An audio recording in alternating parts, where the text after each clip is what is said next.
Wir schreiben das Jahr 2024, ein Zeitalter des digitalen Wandels, geprägt von neuen Produkten, Services und leistungsfähigerer Hardware. Inmitten dieses Strudels taucht der allgegenwärtige Hype um künstliche Intelligenz auf.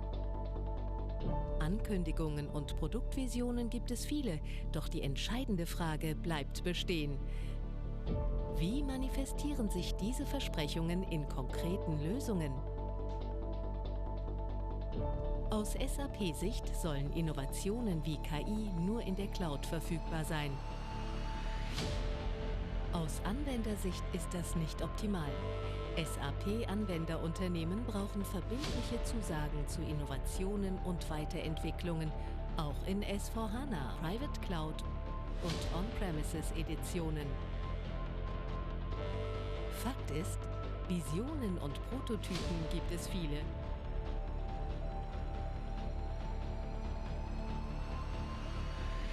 Doch für langfristige Entscheidungen braucht es fertige Lösungen und planungssichere Roadmaps.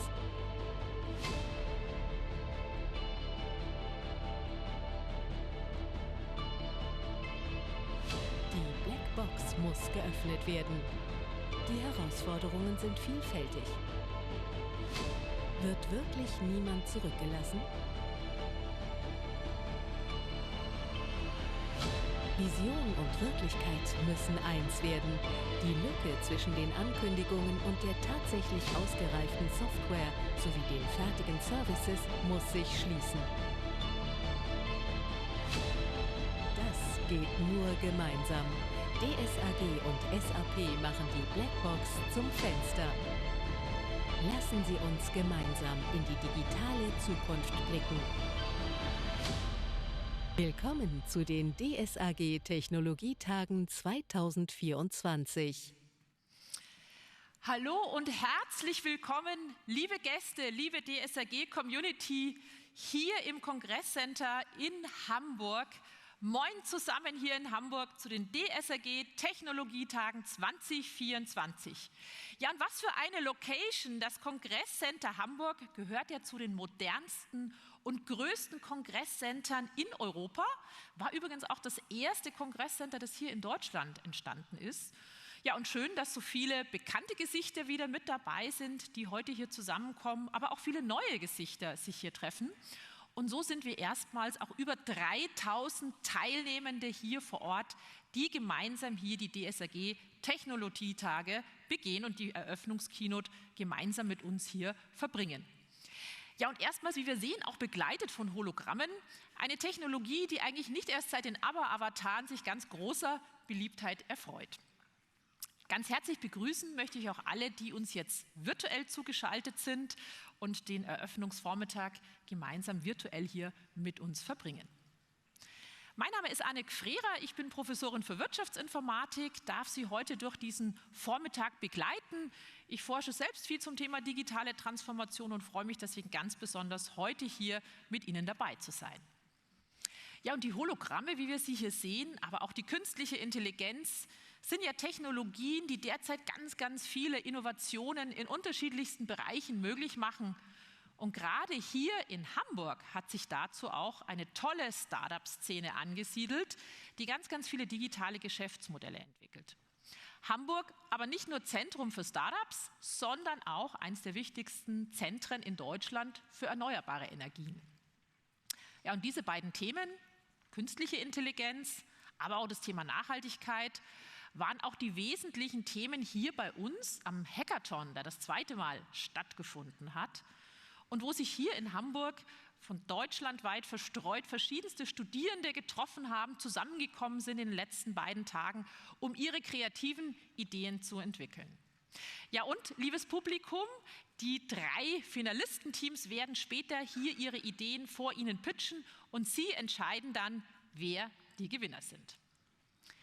Künstliche Intelligenz, nachhaltige Transformation, auch Themen, die alle Industrien und die verschiedensten Unternehmen, wie sie hier auch heute vorhanden sind, ja umtreiben. Und es sind auch die Themen, die wir hier im Rahmen der DSAG Technologietage ansprechen werden. Natürlich auch zusammen mit den ganz konkreten SAP-Anwenderthemen, die Sie alle als DSAG-Community umtreiben. Und wir werden auch sehen, welche Erfolge die Zusammenarbeit zwischen der DSAG und der SAP bisher schon hatte. Ja, und unter dem Motto Black Box, from Vision to Reality, hat Sebastian Westphal, der Technologievorstand der DSAG, wieder mit seinem Team ein spannendes Programm für Sie zusammengestellt. Und wir freuen uns ganz besonders, dass Jürgen Müller, Vorstand der SAP, heute Vormittag bei uns ist und uns seine Sicht der Dinge geben wird auf die großen Technologiethemen rund um die SAP, aber auch Rede und Antwort stehen wird zu den Themen, die die DSAG-Community umtreiben. In den 3 Tagen ist selbstverständlich auch wieder genügend Zeit für Austausch, die Ausstellungen zu besuchen, der verschiedenen Partner, die heute präsent sind und die Tage, aber auch für die vielen Workshops, Diskussionen und einfach auch Zeit eben zum Netzwerken und vielleicht auch die ein oder andere neue Kooperation zu schließen. Und mit der Tech Exchange haben wir das Format nochmal erweitert, findet das erste Mal statt, damit also die Technologietage noch einmal vergrößert. Ja, und welche Rolle Netzwerke und Kooperationen für eine nachhaltige Transformation spielen können und für einen gesellschaftlichen Wandel insgesamt, das werden wir heute Vormittag auch erleben. Stichwort Green IT. Mit Viva Con Aqua werden wir das mit Michael Fritz sehen anhand des Wasserverbrauchs. Ja, und die nachhaltige Transformation ist auch ein Thema, das sich ganz viele der Firmen und Unternehmen, wie sie heute hier vertreten sind, als Vision gesetzt haben, um auch insgesamt die Welt ein bisschen besser zu machen. Wir haben also viel vor. 2 organisatorische Hinweise noch. Zum einen, es gibt wieder die DSAG Event App. Dort finden Sie alle wichtigen Informationen für die kommenden 3 Tage. Chatfunktionen, wo Sie sich austauschen können. Es gibt wieder die Wall of Ideas, um Fragen zu stellen oder Ideen einzubringen und interaktiv hier die Veranstaltung auch entsprechend mit zu begleiten. Und zum Zweiten, wir sind wieder im Social Web vertreten, auf LinkedIn, auf Twitter, erstmals auch auf Instagram. Auch da, Sie können das gerne einfach abscannen. Wir freuen uns, wenn Sie darüber auch posten mögen. Hashtag DSAG Technologietage. Ja, und damit, liebes Publikum, legen wir los. Freuen Sie sich jetzt mit mir und begrüßen Sie mit einem großen Applaus unseren Gastgeber, den Technologievorstand der DSAG, Sebastian Westphal. Herzlich willkommen.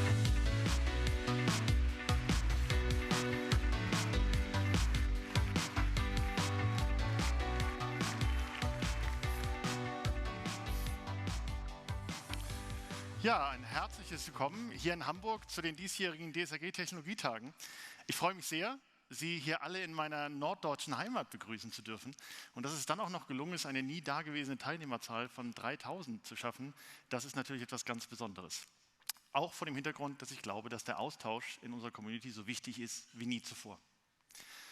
Sie haben gehört, Black Box, from Vision to Reality lautet das Motto der diesjährigen Veranstaltung. Aber wodurch zeichnen sich eigentlich die Realitäten in Unternehmen heute aus? Vielfältig, aber relativ klar die Modernisierung unserer IT-Landschaften. Und dazu gehört die Standardisierung von Systemen, von Daten, von Prozessen, von Schnittstellen, erste Ansätze zur Containerisierung, aber und ganz besonders die Konsolidierung unserer historisch gewachsenen Landschaften.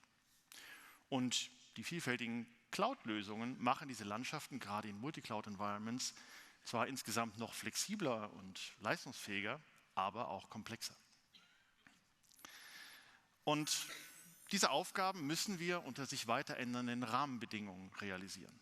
So nimmt die Digitalstrategie der Europäischen Union jetzt Form an, gerade mit dem AI Act, aber natürlich auch mit dem Digital Markets and Service Act, aber auch auf nationaler Ebene, wenn wir an NIS2 denken, die neue Netzwerk- und Informationssicherheitsrichtlinie.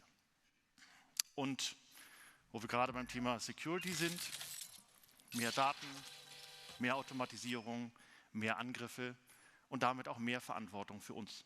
Die System- und Datensicherheit wird vor nie gekannte Herausforderungen gestellt. Fast jedes Unternehmen im letzten Jahr ist in Deutschland Ziel von Angriffen geworden. Das heißt, der Aufbau automatisierter Sicherheitssysteme ist genauso wichtig wie die Möglichkeit, schneller und vor allem umfassender auf solche Sicherheitsvorfälle reagieren zu können. Und dazu kommt noch die allgegenwärtige Frage der Nachhaltigkeit. Ressourcenverbrauch, Lieferketten, Umweltschutz stehen im Fokus unserer Unternehmen wie nie zuvor. Die effiziente und ressourcenschonende Nutzung ist Kür und Pflicht für unsere Unternehmen zugleich. Denn einerseits kommt eine neue Welle von Umweltschutzauflagen auf uns zu, andererseits zwingen uns Kostendruck und Klima- und Kulturwandel zu sowohl technischen als auch fachlichen Veränderungen. Und wie schon im letzten Jahr gilt, wir brauchen Zukunfts-, Planungs- und Investitionssicherheit. Auch aber gerade von SAP.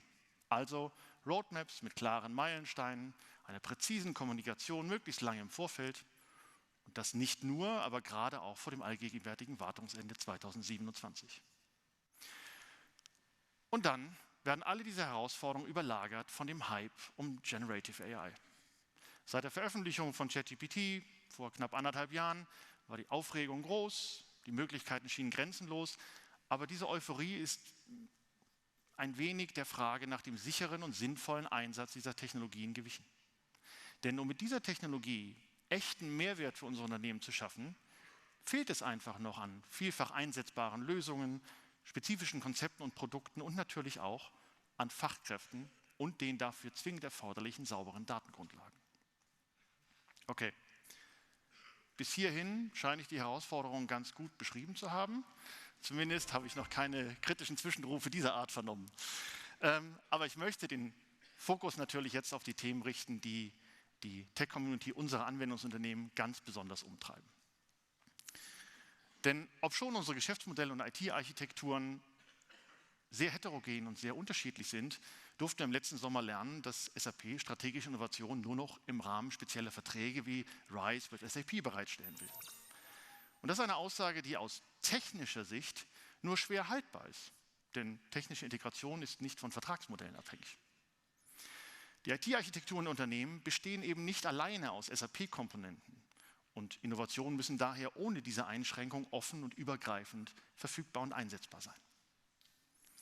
Umso positiver daher die Bekanntgabe auf der TechEd im November, dass der SAP AI Core und das AI Launchpad auf der BTP jetzt ergänzt wird um einen Generative AI Hub, um eben diese externen LLM-Modelle anzusteuern, aber auch Features anzubieten, wie die Speicherung von Szenarien oder die Verwaltung der Prompts. Und mit der Edge Integration Cell wird es jetzt auch erstmals möglich, Integrationsszenarien zu realisieren, um On-Premise-Szenarien abzubilden, ohne den Umweg über die Public Cloud. Ist das jetzt ein erster, von uns vielfach geforderter Schritt, eben nicht nur rigoros dem Ansatz Public Cloud Only zu folgen, sondern sich wieder stärker an die technischen Realitäten in unseren Unternehmen auszurichten? Nun, Black Box from Vision to Reality. Wo sind denn jetzt diese technischen Grenzen? Und wie lassen sich die letzten Ankündigungen zum Nutzen der Unternehmen richtig interpretieren und einsetzen? Und wann schließen und wie schließen wir die Lücke zwischen den Ankündigungen von SAP und den tatsächlichen voll ausgereiften Produkten und Services? Nun, hierfür extrem wichtig ist der Austausch und das Teilen von Erfahrungen innerhalb unserer Community. Und natürlich auch die Zusammenarbeit mit SAP in den DSAG-Gremien. So haben im letzten Jahr fast 500 Veranstaltungen stattgefunden mit über 50.000 Teilnehmern. Und da sind die 5.000 Teilnehmer der Formate der DSAG Academy noch gar nicht eingerechnet.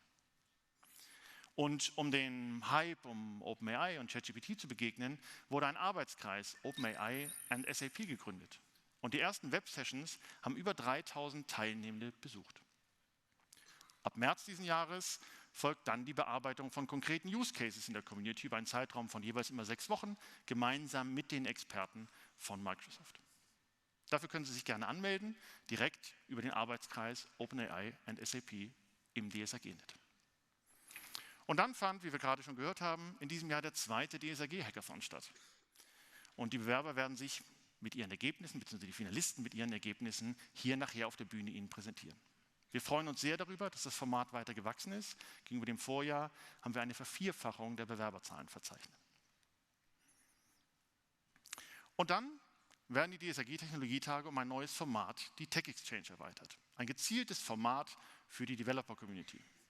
Also zum Austausch über das Zusammenspiel mit ABAP SDK, IBM Watson, den Hyperscaler Functions, ChatGPT natürlich, ABAP Cloud, RAP-Anwendungsprogrammierung, aber auch ganz gezielt, um sich mit den Neuerungen der TechEd auseinanderzusetzen. Auch hier gilt, Kurzentschlossene können sich bis Donnerstag gerne noch über das DSAG-Net anmelden. Aber auch in der Zusammenarbeit mit SAP wurden einige Probleme gelöst und Klarheit erzielt. So ist jetzt wieder die Docker-basierte ABAP Developer Edition verfügbar. Sehr gerne. Und das ABAP Platform Trial wurde noch weiter professionalisiert. Und es gibt jetzt auch endlich Klarheit über die Frage Neo oder Cloud Foundry.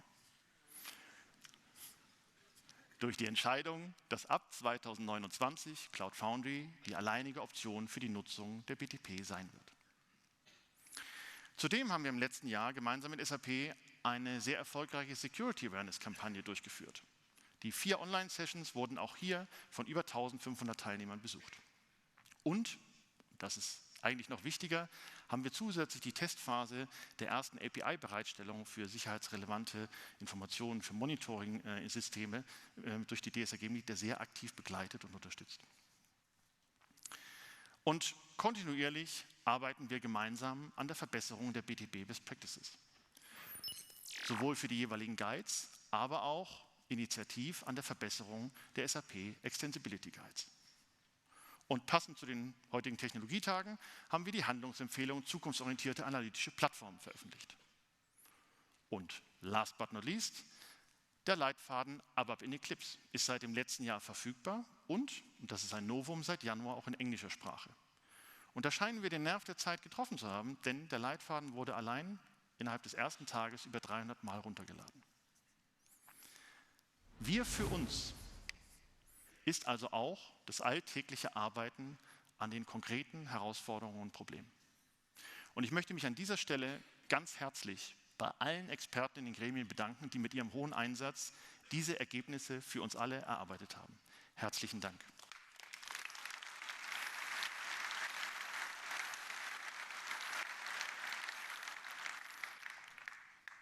Aber analog des Mottos der heutigen Veranstaltung, Black Box, From Vision to Reality, bleiben noch Fragen offen.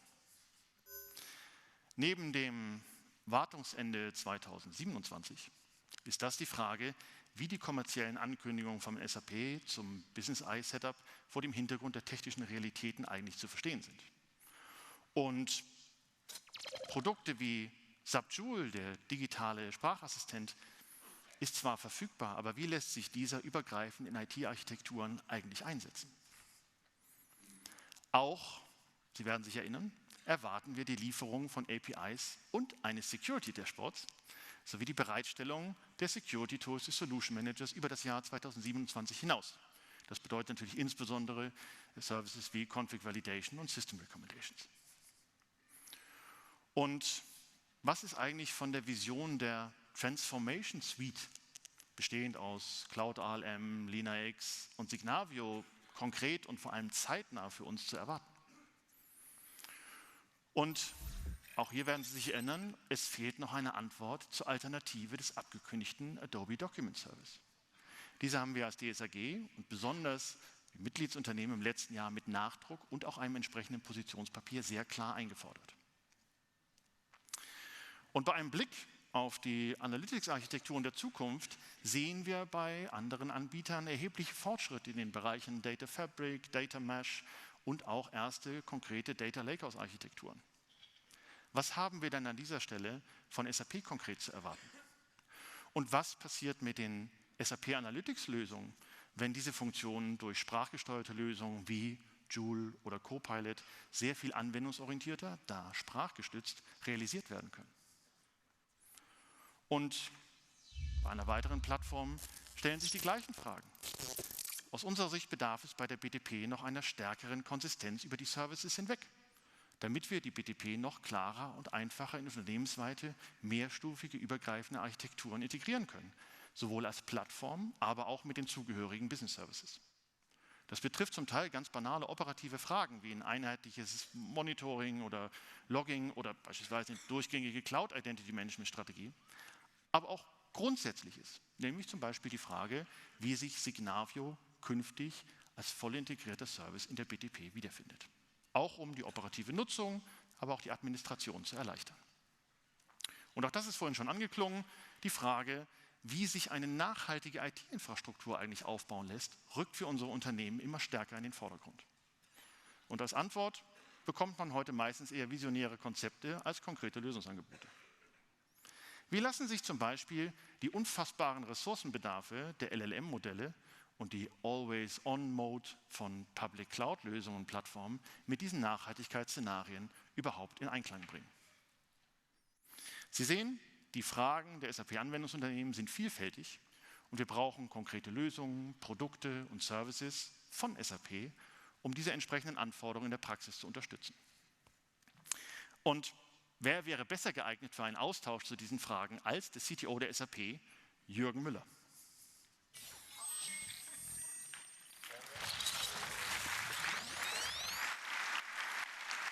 Hallo Sebastian.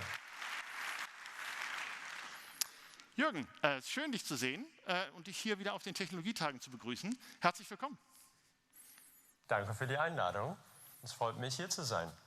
Es freut mich auch mal, als Hologramm auf der Bühne zu stehen. Und Sebastian, wie du weißt, wie manche von Ihnen wissen, bin ich für innovative Ideen immer gerne zu begeistern. Und ich muss sagen, dass die Technologie wirklich beeindruckend ist.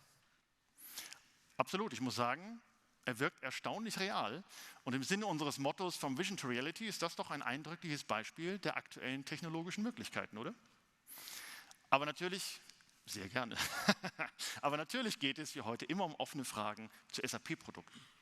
Und das natürlich auch, aber nicht nur, rund um den Hype, rund um Generative AI. Um Klarheit zu gewinnen, wie wir diese Möglichkeiten tatsächlich schon in der Realität nutzen können. Und deshalb sind wir ja heute hier. Und ich kann das auch gut nachvollziehen, denn Offenheit gegenüber neuen Technologien wird immer wichtiger.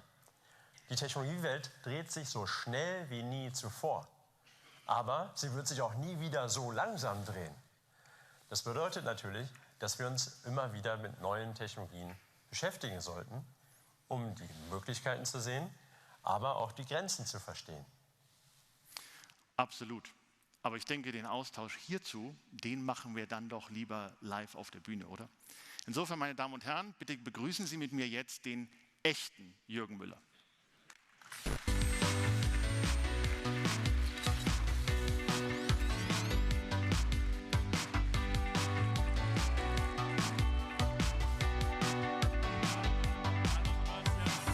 Moin Hamburg. So, wir stehen noch im Dunkeln. Grüß dich. Hi Sebastian. Ja, hi. Moin Hamburg.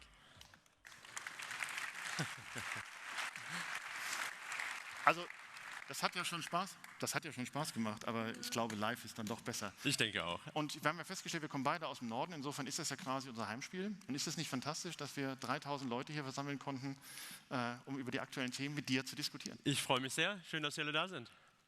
Wunderbar, dann würde ich vorschlagen, ich habe ja gerade schon ein bisschen Entree haben dürfen, dann gebe ich die Bühne jetzt mal an dich und dann gucken wir mal, dass wir die konkreten Fragen nachher nochmal aufgreifen. Sehr, sehr gerne. Sehr, sehr gerne. Nein, ich freue mich wirklich hier zu sein. Und ein Thema hat Sebastian Westphal natürlich schon angesprochen, künstliche Intelligenz, generative künstliche Intelligenz mit dem digitalen Assistenten Joule setzen wir diese eben auch über unser Portfolio hinaus ein.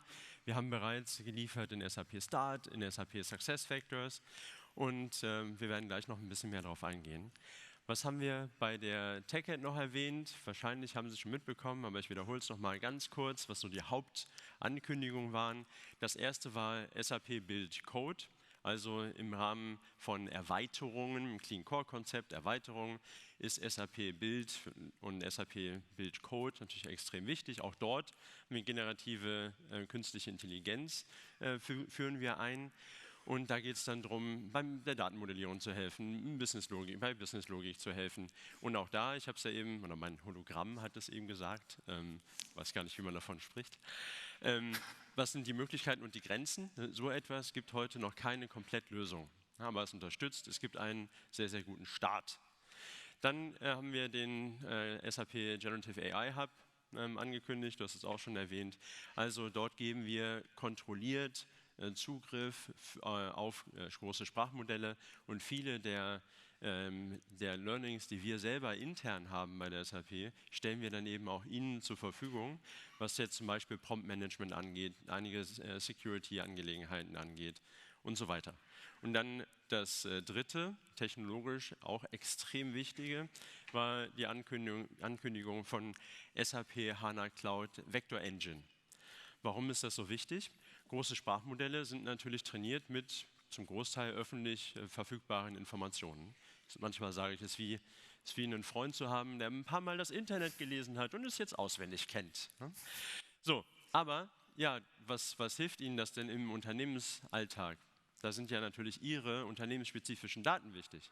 Und viele dieser wichtigen Daten liegen eben in SAP-Systemen. Und jetzt können wir mit SAP HANA Cloud, Vector Engine, welche wir in Datasphere nutzen, genau diese Daten zur Verfügung stellen für Embeddings, die dann über den Generative AI Hub in Kombination mit großen Sprachmodellen genutzt werden können. Und dann noch ein Thema, bevor wir in einen Dialog gehen, das Thema Security. Das ist uns natürlich auch ein sehr, sehr wichtiges, auch aber nicht nur im Bereich von künstlicher Intelligenz.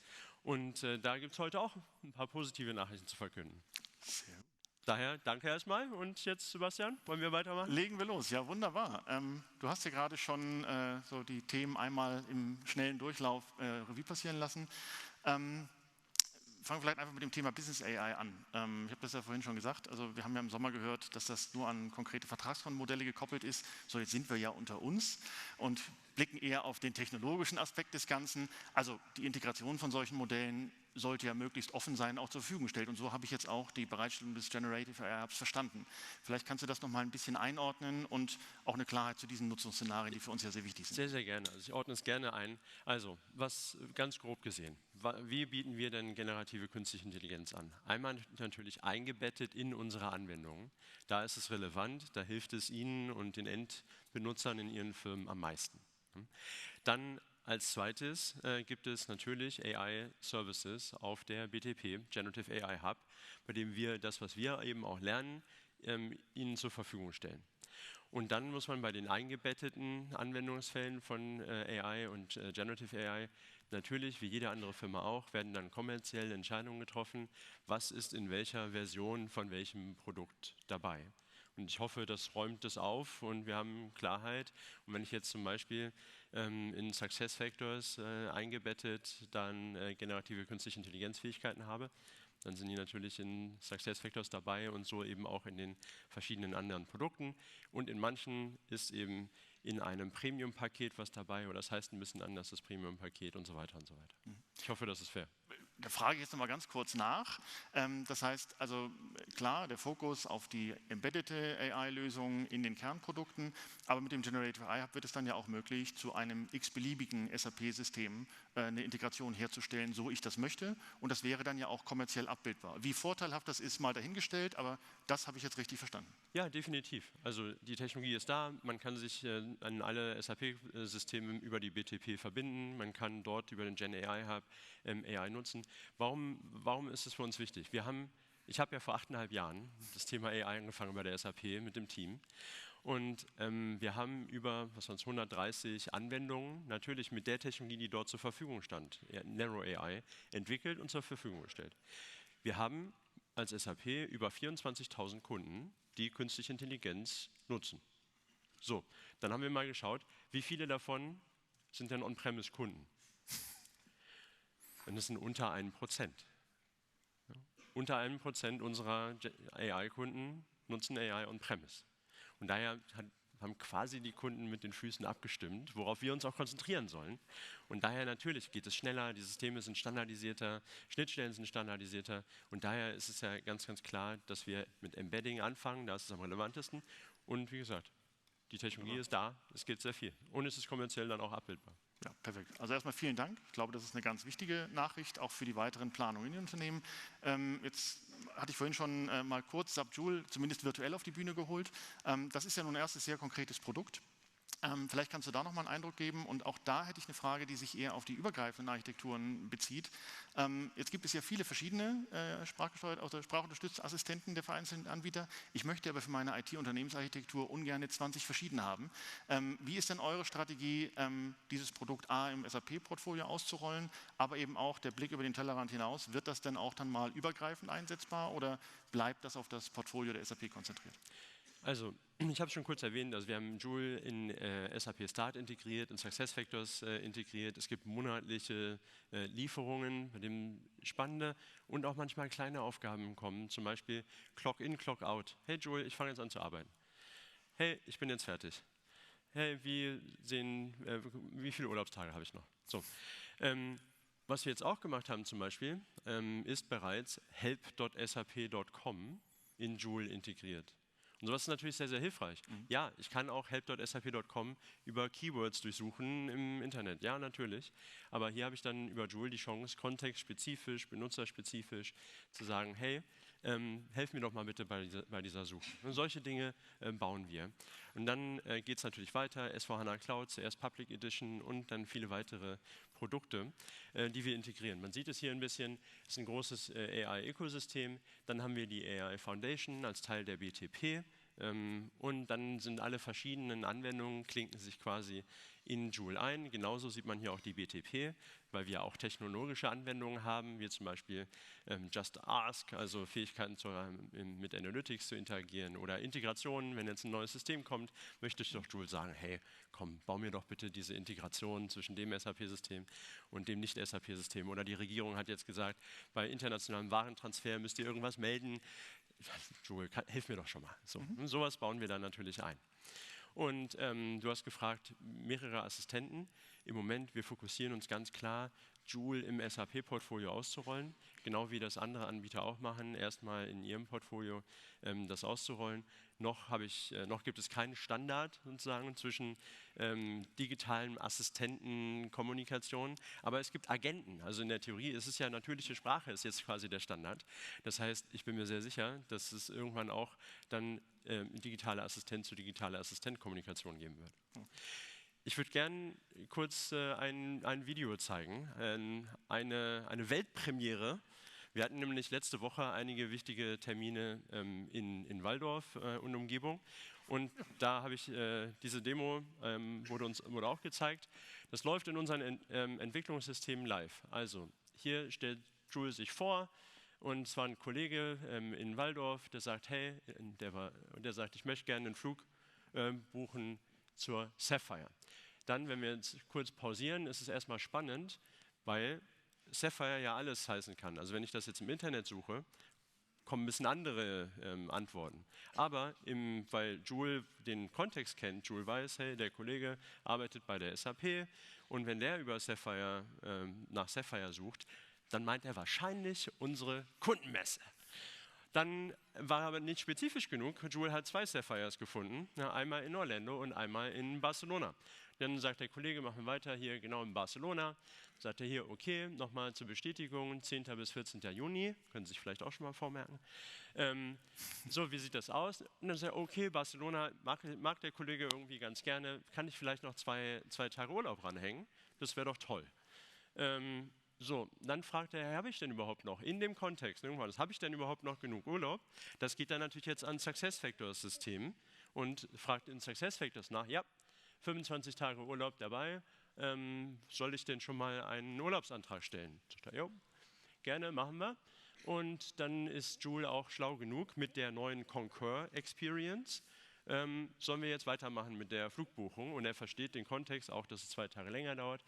Dann sagt er, ja, aber der Walter, der macht bei uns AI, ich rufe den öfter ab und zu mal nach Berlin, sagt er, gut, ich will jetzt aber vielleicht von Berlin fliegen und nicht von Frankfurt.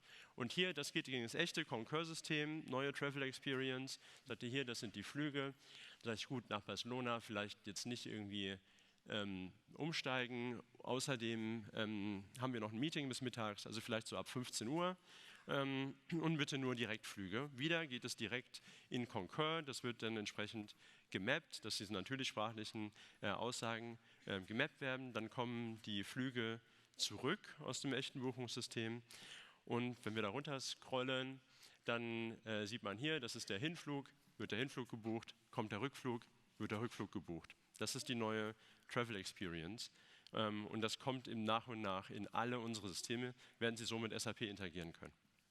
Wunderbar. Vielen Dank.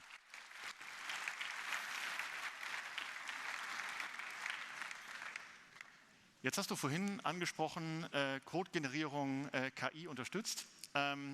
Ich habe die Nachricht gelesen oder die Schlagzeile gelesen oder eure Bekanntgabe, dass jetzt jeder Entwickler auch ein KI-Entwickler wird. Also ich habe ja schon ein paar graue Haare, da habe ich gleich noch ein paar mehr bekommen. Kannst du das nochmal klarstellen? Also die Vorstellung, dass auch Low-Code-Entwickler, also auch die Entwickler in den Business-Einheiten sich komplett in externe Modelle integrieren können.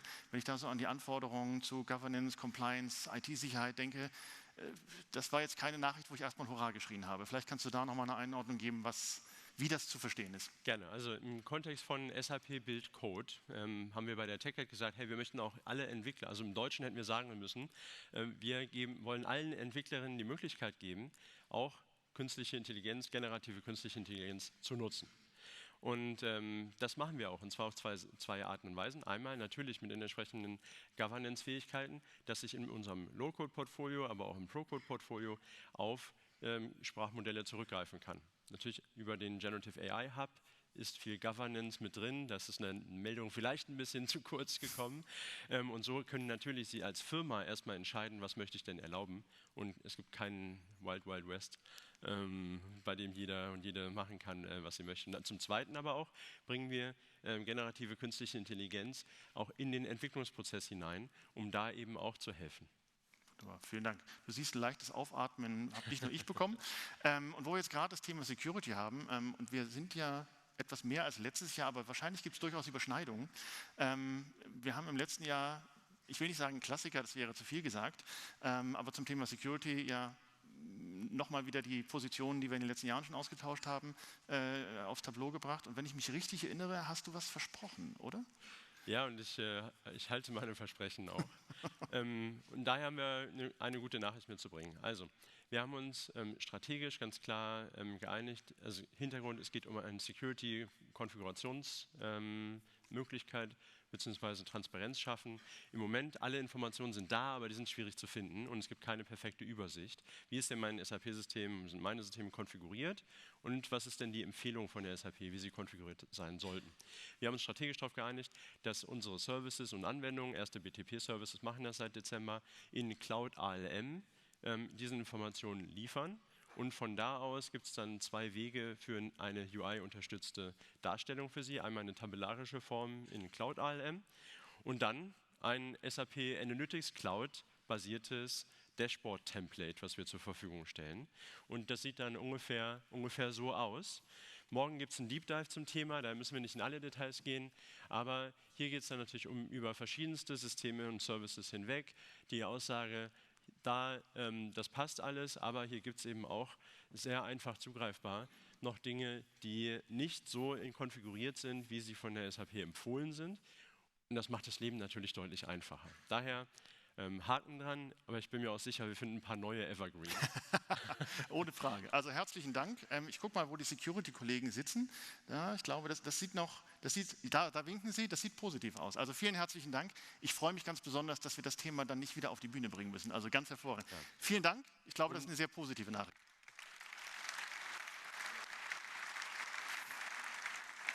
Ja, danke schön, aber danke auch ganz besonders an die DSAG und vor allem natürlich an die Person im Arbeitskreis Security, denn sie machen es ja auch noch on top zu ihrem normalen Job und das hat wirklich sehr, sehr geholfen.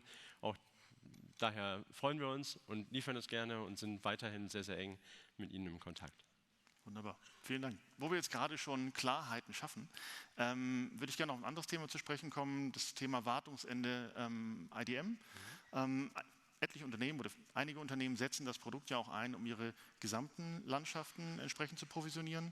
Das Folgeprodukt wird sich ja sehr viel stärker auf das Cloud Identity Management und auf die Authentification konzentrieren. Womit können Unternehmen rechnen, was das End-of-Life-Datum angeht? Wie werdet ihr das überhaupt unterstützen?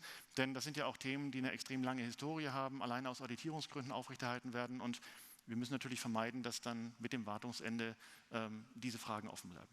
Genau, es geht um das On-Premise Identity Management, Wartungsende 2027, erweiterte Wartung bis 2030 und auch um zu verstehen, worum es geht. Was ist wichtig beim Identity Management? Wir fokussieren uns und bieten das weiterhin natürlich Identity. Ich kann mich anmelden, ich kann mich mit anderen Identity Providern integrieren. Das funktioniert sehr, sehr gut, das bieten wir weiterhin an. Sonst würde Joule zum Beispiel nicht funktionieren, sonst müsste ich mich bei jeder Anfrage neu anmelden.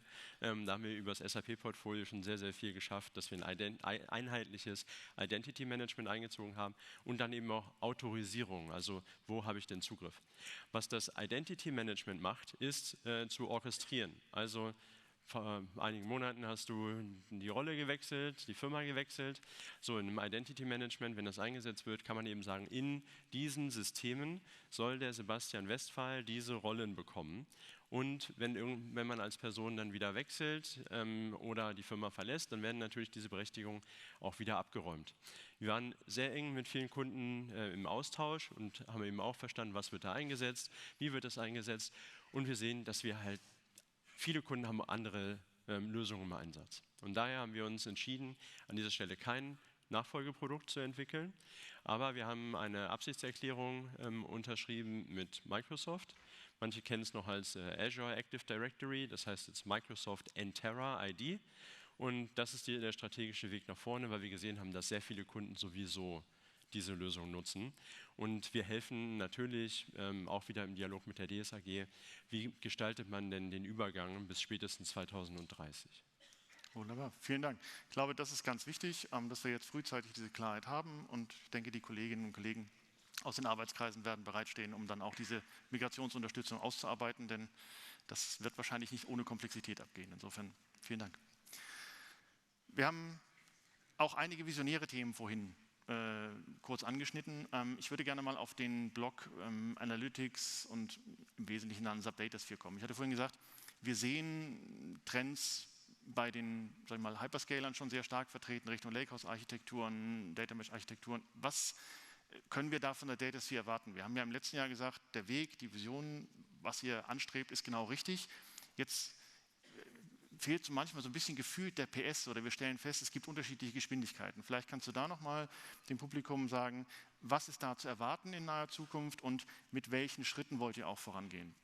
Ja, sehr, sehr gerne. Also wir haben unser Portfolio an der Stelle, glaube ich, relativ gut und einfach strukturiert. Ich wiederhole es nochmal kurz in der Cloud, GoTo-Portfolio. Wir haben SAP HANA Cloud, wir haben Datasphere und wir haben SAP Analytics Cloud. Und dann haben wir natürlich noch sehr viele Produkte on-premise, bei denen wir probieren, es so einfach wie möglich zu machen, zu diesen Lösungen zu kommen.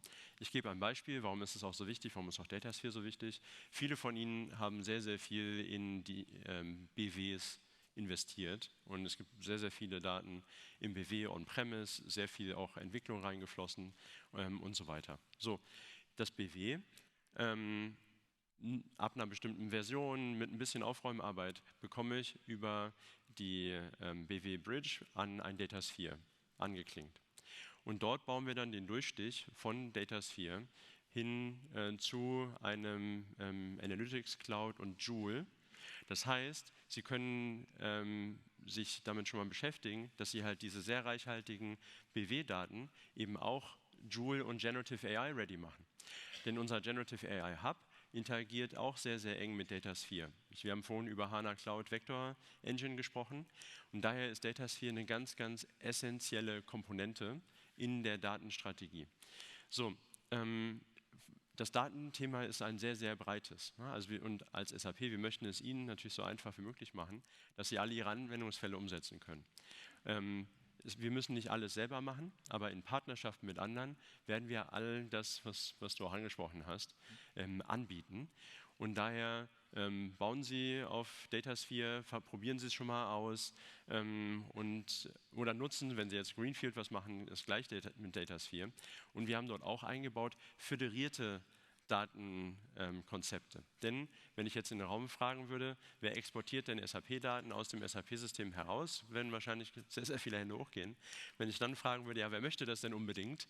Die wertvollsten, bestauditiertesten, sehr kritischen Unternehmensdaten exportieren. Und wenn ich was falsch mache, kriege ich mindestens mal extrem hohe Strafen. Ja, das möchte natürlich keiner. Und daher arbeiten wir dran und dass wir jetzt gerade in 2024 haben wir einen wichtigen Meilenstein erreicht, dass wir das für Sie einfach machen. Daher bitte SAP Datasphere ausprobieren. Jetzt hast du gerade schon das Thema Analytics angesprochen und wie Daten verwendet werden und auch exportiert werden. Das ist ja auch ein weiterer Punkt. Vielleicht kannst du da auch noch etwas zu sagen. Es geht ja weniger um die stationären, singulären Analytics-Cases mittlerweile, sondern darum, wirklich Geschäftsprozesse übergreifend abzubilden und die entsprechenden Analysen dann auch fahren zu können. Und auch das ist ja etwas, wo man immer noch so ein bisschen LOB-Geschmack hat. Auch da ist natürlich der Wunsch der Unternehmen, dass wir möglichst viel von den Prozessen auch im Analytics-Portfolio relativ leicht annehmen, übernehmen und auch auswerten können. Und natürlich der Klassiker dann an der Stelle, wie kommen wir dann aber auch, wenn wir mal an Planungs- oder Forecast-Prozesse denken, wo wir zum Teil noch sehr feingranulare BBC-Strukturen haben oder Anwendungen haben, wie soll denn der Schritt aussehen aus eurer Sicht und wie könnt ihr es den Kunden da auch vereinfachen, diese übergeordnete End-to-End-Sicht leichter nachzuvollziehen oder umzusetzen, aber zum anderen eben auch diesen weiteren Migrationsschritt, der ja wünschenswert und wichtig ist, noch zu vollziehen. Ja, also auch da in Datasphere ist da die Antwort. Wir haben ganz klar innerhalb der SAP eine Roadmap ausgelegt, die wir gerne mit dem Arbeitskreis auch besprechen und dann in die größere Runde bringen, dass wir sogenannte Data-Produkte bauen in Datasphere. Das heißt, die einzelnen Anwendungen von uns stellen ihre Daten so zur Verfügung, dass sie sehr, sehr einfach zugreifbar sind über Datasphere. Zum Beispiel SuccessFactors für SuccessFactors-Daten, People Analytics, aber dann natürlich auch Cross-Anwendungsdaten, wie zum Beispiel Fully Loaded Cost-Analysen. Und da brauche ich natürlich dann SuccessFactors-Daten, ich brauche S4-Daten und ich brauche vielleicht sogar noch andere Datenquellen, die dann dazukommen. Und daher, das ist für uns ein ganz wichtiges Thema und treiben wir mit Priorität voran. Genau. Begleiten wir gerne, freuen wir, wenn da einiges kommt in diesem Jahr. Und dann vielleicht noch, weil wir es vorhin schon mal von SAP Joule hatten, wie sieht denn der Weg nach vorne eigentlich aus? Brauche ich denn all diese vorkonfigurierten Reports oder Reporting Factories, wenn ich künftig, wie wir gerade gesehen haben, eigentlich sprachbasiert und dann grafisch aufbereitet meine Daten generieren kann? Also torpediert dann dieses Produkt, diese Strategie oder womit haben wir da zu rechnen? Also wir werden oder haben schon in SAP Analytics Cloud die Fähigkeit eingebaut, natürlich sprachlich zu interagieren. Das exponieren wir dann über Joule eben auch. Und daher werden hoffentlich viele Anfragen analytischer Natur sehr viel einfacher beantwortet als bisher. Die Grundlage dafür ist SAP Analytics Cloud. Daher, das braucht man weiter. Und ich bin mir auch sehr sicher, dass man in verschiedensten Funktionen von der CFO Controlling bis hin zu operativen Arbeiten in der Produktion und andere, dass wir weiter Dashboards brauchen. Ich habe witzigerweise mal nachgeschaut, wann der Overhead-Projektor erfunden wurde. Der Overhead-Projektor wurde das erste Mal beschrieben ungefähr 1650. Die erste Implementierung dann 1850, so vor 170 Jahren. Und ja, jetzt haben wir keinen Overhead-Projektor mehr, aber es sind immer noch Slides. Daher hat sich dieses Konzept wahrscheinlich gut etabliert. Und ich glaube, ähnlich wird es sein mit Dashboards und daher wird SAP Analytics Cloud noch sehr, sehr lange sehr wichtig bleiben. Wunderbar. Dann vielleicht eine letzte Frage nochmal in den kommerziellen Aspekt. Ihr habt ja in der letzten Woche, ich weiß nicht, ob das allen bekannt ist, vielleicht sagst du da auch noch 2 Worte zu, bekannt gegeben, dass ihr den Wechsel der Kunden in das S4 oder in das RISE-Portfolio, die aber frühzeitig auf S4 gesetzt haben, auch kommerziell unterstützen werdet. Das haben wir gerade eben schon auch sehr viel gehört zu Migrationsszenarien, nicht nur Wechsel der Technologie, sondern eben auch auf eurer Seite tut sich viel im Portfolio. Wie sieht es denn da aus mit entsprechender Unterstützung? Können wir da auch mit Gesprächen rechnen und das auf die Agenda nehmen? Ist das vielleicht schon in Arbeit und vielleicht gibt es im Auditorium, weil es gerade erst letzte Woche bekannt gegeben ist, dazu nochmal eine Ja, ich kann es nochmal ganz kurz wiederholen. Also wir haben angekündigt ein RISE und Grow Migration und Modernisierungsprogramm. Das heißt einerseits, genau wie du es gesagt hast, unterstützen wir kommerziell, aber auch mit Architektinnen den Übergang in Richtung RISE with SAP und Grow with SAP. Da, wenn Sie es noch nicht gesehen haben, bitte mal reinschauen. Denn wir sind überzeugt davon, dass das der beste Weg ist, wie Sie SAP konsumieren können, wenn es denn möglich ist, bestimmte Industrien und so weiter und so weiter. Und wir wissen natürlich auch, wir haben ja RISE with SAP als Beispiel noch nicht seit immer im Angebot. Das heißt, es gab ja S4HANA vorher. Und daher haben wir natürlich im Austausch mit der DSAG zusammengearbeitet und überlegt, wie können wir denn diese Kunden, die beispielsweise die S4HANA-Reise schon frühzeitig mit uns angegangen sind, bevor es RISE gab, wie können wir diesen denn helfen? Und daher jetzt bitte einmal reinschauen in das RISE Migrations- und Modernisierungsprogramm. Das gleiche gilt für Grow auch, wenn man in die Public Cloud wechselt. Und ja, wir haben natürlich so eine Prioritätenliste, da steht dann S4 und RISE und Grow sehr weit oben. Und jetzt können wir uns auch um andere Dinge kümmern, denn genau ähnliche Situationen hat man ja beim Übergang zum Beispiel von Analytics hin On-Premise zu SAP Analytics Cloud, BW habe ich genannt, hin zu Datasphere, BPC für Planungsszenarien, dann eben in SAP Analytics Cloud Planning. Und dann gibt es noch ein paar weitere. Also da möchten wir Sie unterstützen, denn gerade als Technologievorstand ist es mir natürlich ein Herzensanliegen, dass Sie so viel und so schnell und so tolle Technologie wie möglich von uns bekommen. Wunderbar. Vielen Dank, dann freuen wir uns auf nächste Jahr und gucken mal, wie weit wir da gekommen sind. Weil wir jetzt gerade schon bei unternehmensweiten Architekturen waren, würde ich gerne vielleicht nochmal auf die BTP zu sprechen kommen. Jetzt sehen wir ja auch auf der BTP viel Bewegung. Etliche Services werden nicht nur vor dem Hintergrund von Neo Cloud Foundry ausgetauscht, nochmal neu aufgesetzt. Und auch das ist hier etwas, wo die Unternehmen Migrationsaufwände haben und sich natürlich aber auch wünschen, dass die Plattform dann künftig so stabil ist, dass ich sie eben nicht nur für das SAP-Portfolio oder für die SAP-Architektur einsetze. Und das haben wir im letzten Jahr auch sehr klar gesagt, dass wir diese Positionierung absolut als richtig und sinnvoll erachten.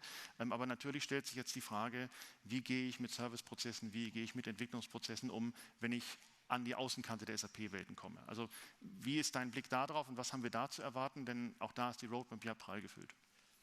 Erstmal ganz kurz, wir sind ja beide Norddeutsche und du noch ein bisschen Norddeutscher als ich. Ich will nochmal entziffern, ob ich das richtig verstanden habe. Denn was ich im ersten Teil deiner Frage verstanden habe, ist, dass du auch sagst, die Business Technology Plattform ist gesetzt als die Plattform für Technologie rund um SAP. Ja. Sehr schön. Und dann natürlich, wir haben ungefähr 10.000 Leute, die täglich daran arbeiten, die Business Technology Plattform noch besser zu machen. Und da sind sie sich natürlich sicher, sortieren wir absteigend nach den Prioritäten, die sie brauchen. Und daher ist natürlich Harmonisierung von Services, wie zum Beispiel Identity, da sind wir sehr, sehr weit gekommen. Wir haben uns jetzt strategisch für Cloud ALM entschieden, für einige Themen rund um Observability, Monitoring und so weiter. Und dann, um aus dem Nähkästchen mal zu plaudern, was manchmal ein CTO dann auch so machen muss, weil ich dann natürlich auch frage, hey Leute, was ist denn hier los? Und dann heißt ja, zum Beispiel ein Team hat das Datumsformat beim Logging als US-Datumsformat genutzt und ein anderes Team hat die europäische Schreibweise genutzt. Und dann geht es, wie du genau richtig sagst, über verschiedenste Anwendungen hinweg und man probiert nachzuvollziehen und das Logging perfekt hinzubekommen und dann bricht es halt. So, ne? Und wir werden auch all diese Dinge ausräumen. Und daher seien Sie sich sicher, dass Sie mit der BTP die richtige Plattform wählen. Und wir haben die entsprechenden Kanäle und arbeiten, wie gesagt, mit sehr, sehr vielen Menschen, mit sehr viel Hochdruck dran, weil das die strategische Technologieplattform für die SAP ist.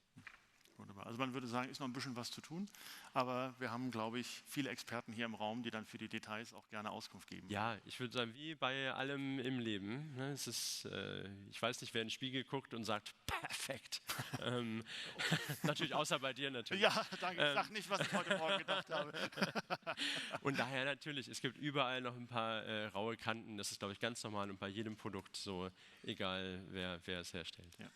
Und wenn wir jetzt mal an die größeren Anwendungen denken, in Beispiel Signavio, was ja auch auf dem Weg in die BTP ist, werden wir da dieses Jahr dann tatsächlich auch eine technische Realisierung sehen, denn auch da haben wir die spannenden Herausforderungen, wie bringen wir dann Autorisierung, Anmeldeprozeduren, wie bringen wir das eigentlich zusammen, damit es wirklich nativ auch idealerweise, und Lina X steht ja schon in den Startlöchern, wir kommen ja auch gleich nochmal zum Mission Suite, werden wir das dann auch relativ zeitnah sehen oder machen wir jetzt erst ein bisschen Housekeeping und dann kommen die großen Blöcke? Wie ist da eure Reihenfolge? Also wir haben ja vor einiger Zeit Signavio akquiriert und haben jetzt vor 90 Tagen auch LeanIX akquiriert. Die Teams arbeiten sehr, sehr enge mit dem Cloud ALM-Team zusammen. Ich weiß, es gab die Cloud ALM oder ALM-Tage jetzt hier auch vor kurzer Zeit von der DSAG organisiert. Da kamen die auch alle zusammen. Und wir haben uns als Firma entschieden, dass wir quasi eine Sub-Solution Area oder eine Solution Area bei uns aufmachen, also einen Bereich Business Transformation Suite. Denn was muss man denn machen? Transformation, ich mag das Wort eigentlich nicht, das klingt zu abstrakt. Aber was macht man denn häufig, wenn Sie im Unternehmen Verbesserungen voranbringen möchten? Oftmals schaut man sich an, was sind denn die Prozesse und Strukturen, die ich heute habe? Wo kann ich mich vielleicht noch verbessern und wie soll das in der Zukunft dann aussehen? Da ist natürlich Signavio sehr, sehr hilfreich. Dann mit LeanIX, oftmals ist es ja in diesem Prozess, werden manche Systeme geupgradet, manche Systeme gibt es nicht mehr. Ich führe neue Systeme ein, jetzt kommt Generative AI, was hat das für Einfluss auf meine Architektur? Das heißt, das sind ja ganz konkrete Dinge, die getan werden müssen auf einer Timeline. Und da hilft natürlich LeanIX sehr. Vom Enterprise Architecture Management kommt, aber sehr, sehr viel auch in diesen Transformationsprojekten helfen. Und dann in der Kombination mit Cloud ALM, um beispielsweise dann die Prozesse, Produkte, Programme wirklich durchzuführen, wird es sehr, sehr, sehr stark sein. Das heißt, eigener Bereich. Also Sie werden jetzt nicht sehen, du wirst nicht sehen, dass jetzt LeanIX und Signavio einzelne Services werden auf der BTP. Dafür sind es eigenständige Produkte, die wir jetzt natürlich ganz, ganz eng integrieren. 90 Tage ist es her, dass wir sie gekauft haben und jetzt bauen wir wirklich technisch einheitliche Komponenten, also eine Komponente, die geteilt wird von mehreren dieser Produkten. Und dann ist natürlich die Integration noch besser, als sie heute ist. Die Produkte integrieren heute, ich kann Content von A nach B bringen über entsprechende Schnittstellen, aber das ist natürlich was anderes, als wenn ich wirklich eine Komponente habe, die zum Beispiel ein Prozess-Repository darstellt. Ja, okay. Und kannst du Leuten einen groben Zeitstempel geben oder einen Ausblick? Also ich kann das aus meinem eigenen Arbeitsumfeld sagen, die Bahn ist Nutzer all dieser Produkte und da gibt es schon viele Dinge, wir gucken uns das auch sehr intensiv an, die wir tatsächlich gerne näher und zusammengebrachter sehen würden. Ist das eher eine Aufgabe von Jahren oder eine Aufgabe von 1, 2 Quartalen, wo du sagst, also wir setzen uns im Sommer wieder in diese Runde und sagen, Haken dran, erledigt. Vielleicht einfach mal als Einschätzung, weil ich glaube, das ist ein nicht unerheblicher Aufwand, aber der Impact natürlich auch extrem groß sein kann. Ja, sehr, sehr gerne. Also wie gesagt, vieles geht heute und vieles sind eben auch Dinge, die sehr schnell gehen. Also woran arbeiten wir zum Beispiel? Ich kann eine automatische Discovery machen der Landschaft. Wir haben bestimmte Systeme, sodass wir zumindest die SAP-Landschaft schon mal sehr, sehr gut verstehen. Und da entwickeln wir jetzt natürlich gerade die Schnittstelle, dass das hingeht in Richtung LeanIX zum Beispiel. Auch SAP-Referenz-Content, natürlich bereits in Signavio vorhanden, auch in Richtung LeanIX. Von LeanIX Architekturplanung, also wie gesagt, ich will von Zustand A irgendwie zu Zustand B kommen, da müssen sich Systeme verändern. Das kann ich eben dann in Calm als Implementierungsprogramm übernehmen. Und daher, wie gesagt, einige der Dinge, vieles geht schon. Wenn Sie Signavio Plug and Gain noch nicht ausprobiert haben, machen Sie das bitte. Und andere Dinge werden dann Monate dauern, Quartale dauern und manche werden Jahre dauern. Wenn ich jetzt Kernkomponenten dieser Produkte quasi zusammenbringe und das zu einem mache, das ist ein Entwicklungsprojekt, das wird eine Weile dauern. Also daher alles von dem. Manches von, oder vieles von ist schon da, bis hin zu, wird noch viel, viel besser. Dann begleiten wir das gerne und gucken, dass wir die... Vielleicht haben wir einen neuen Evergreen. Ja, das wäre... Apropos Evergreen, wir haben im letzten Jahr dir ja die Möglichkeit gegeben, 3 Fragen direkt aus dem Publikum zu beantworten. Und ich weiß, dass es da viel um Dokumentenmanagement ging, unter anderem um den Adobe Document Service. Ja. Und du weißt ja, wie das ist. Ne? Wenn man einmal dem Auditorium die Hand gereicht hat, dann ist natürlich die Erwartungshaltung groß. Das mache ich sehr, sehr gerne. Also, auch da, worum geht es? Adobe Document Server. Wir haben auf dem NetWeaver Application Server, Java, haben wir die Fähigkeit zu drucken. Viele von Ihnen in Unternehmen müssen drucken. Und das ist nicht nur, wenn Sie jetzt vorstellen, ich drucke meine Dokumente aus und einen Brief oder ähnliches, sondern natürlich beispielsweise auch in der Produktion. Für ganz viele Anwendungsfälle funktioniert es wunderbar, dieses Drucken in der Cloud zu tun. Und da haben wir BTP Cloud Services und die sind die Go-To-Services Nummer 1 für all das Thema rund um Dokumentenmanagement und so weiter. Auch Drucken. So, dann, jetzt stellt man sich aber vor, Sie sind ein produzierendes Unternehmen, 6 Produktionsstraßen und da gehen Flaschen, Dosen, Packungen durch, 1000 Stück pro Minute. Da mache ich natürlich keinen Aufruf zu einem Cloud-Service. Und vielleicht ist es bei Ihnen eben auch so, dass Sie flexibel genug sein müssen, dass Sie jetzt nicht für die nächsten 24 Stunden alles einmal runterladen und dann einfach drucken können. Und daher kam natürlich der berechtigte Bedarf, okay, wie geht es denn da weiter? Daher folgende Ankündigung. Wir entwickeln ein System, sodass eben auch im S/4HANA On-Prem weiterhin diese Funktionalität zur Verfügung steht und wir nutzen die technische Komponente SAP HANA XSA. Einige kennen das vielleicht, der offizielle Name ist SAP HANA Extended Application Services Advanced Model. Einige von Ihnen haben da wahrscheinlich auch schon mal Anwendungen entwickelt. Sie wissen, wenn Sie ein On-Premise-Kunde der SAP sind, ist die Wahrscheinlichkeit sehr hoch, dass Sie wissen, wie man HANA-Systeme administriert. Und deshalb haben wir auch gesagt, gut, wir nutzen diese Komponente, weil das für Sie relativ einfach sein wird, einfach dies weiter zu nutzen. Daher langfristiger Support ist damit gewährleistet. Wunderbar. Also erstmal vielen Dank. Du siehst? Ja, ja. Also ich denke, das ist eine hervorragende Lösung. Jetzt kommt es natürlich auf die Details an, wie immer. Das werden wir natürlich dann in den nächsten Wochen uns auch nochmal anschauen. Na klar. Aber ich glaube, es ist ein ganz wichtiger Schritt. Also es kommt selten vor, dass wir so ein großes Feedback gerade natürlich aus produzierenden Unternehmen haben. Wir haben auch das Positionspapier veröffentlicht, haben sich Unternehmen auch sehr stark für eingesetzt. Also ich glaube, das trifft genau den Nerv und dann werden wir sicherlich auch mit den Kollegen aus den Arbeitskreisen entsprechend begleiten, um dann die Details auch möglichst breit in die Fläche zu kommen. Ja, sehr, sehr gerne. Also daher danke fürs Feedback bisher. Wie gesagt, jetzt haben wir eine Ankündigung, Details im Arbeitskreis, sehr, sehr gerne. Und dann über die entsprechenden Kanäle an alle Mitgliedsfirmen. Und es gibt, glaube ich, auch noch einen Vortrag heute Nachmittag, in dem auch nochmal Fragen beantwortet werden. Ja, bitte nachschauen. Auch zum Thema LeanIX habe ich vorhin vergessen, Signavio, Transformation Suite, gibt es, glaube ich, auch noch einen Vortrag. Genauso zu Security. Wunderbar. Vielen Dank. Dann würde ich jetzt gerne noch einen letzten Punkt ansprechen, den habe ich vorhin schon mal so ein bisschen durchblicken lassen. Die Frage, wie betreibe ich eigentlich nachhaltige und grüne IT-Architekturen?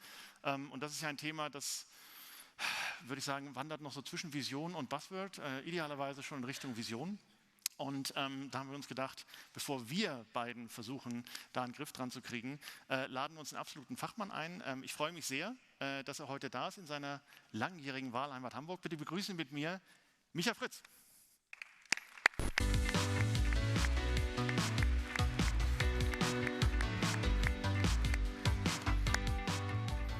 Hi.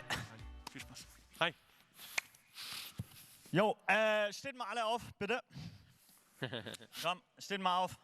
Alle, ich sehe das, bitte. Einmal, auch da oben, bitte. Alle aufstehen.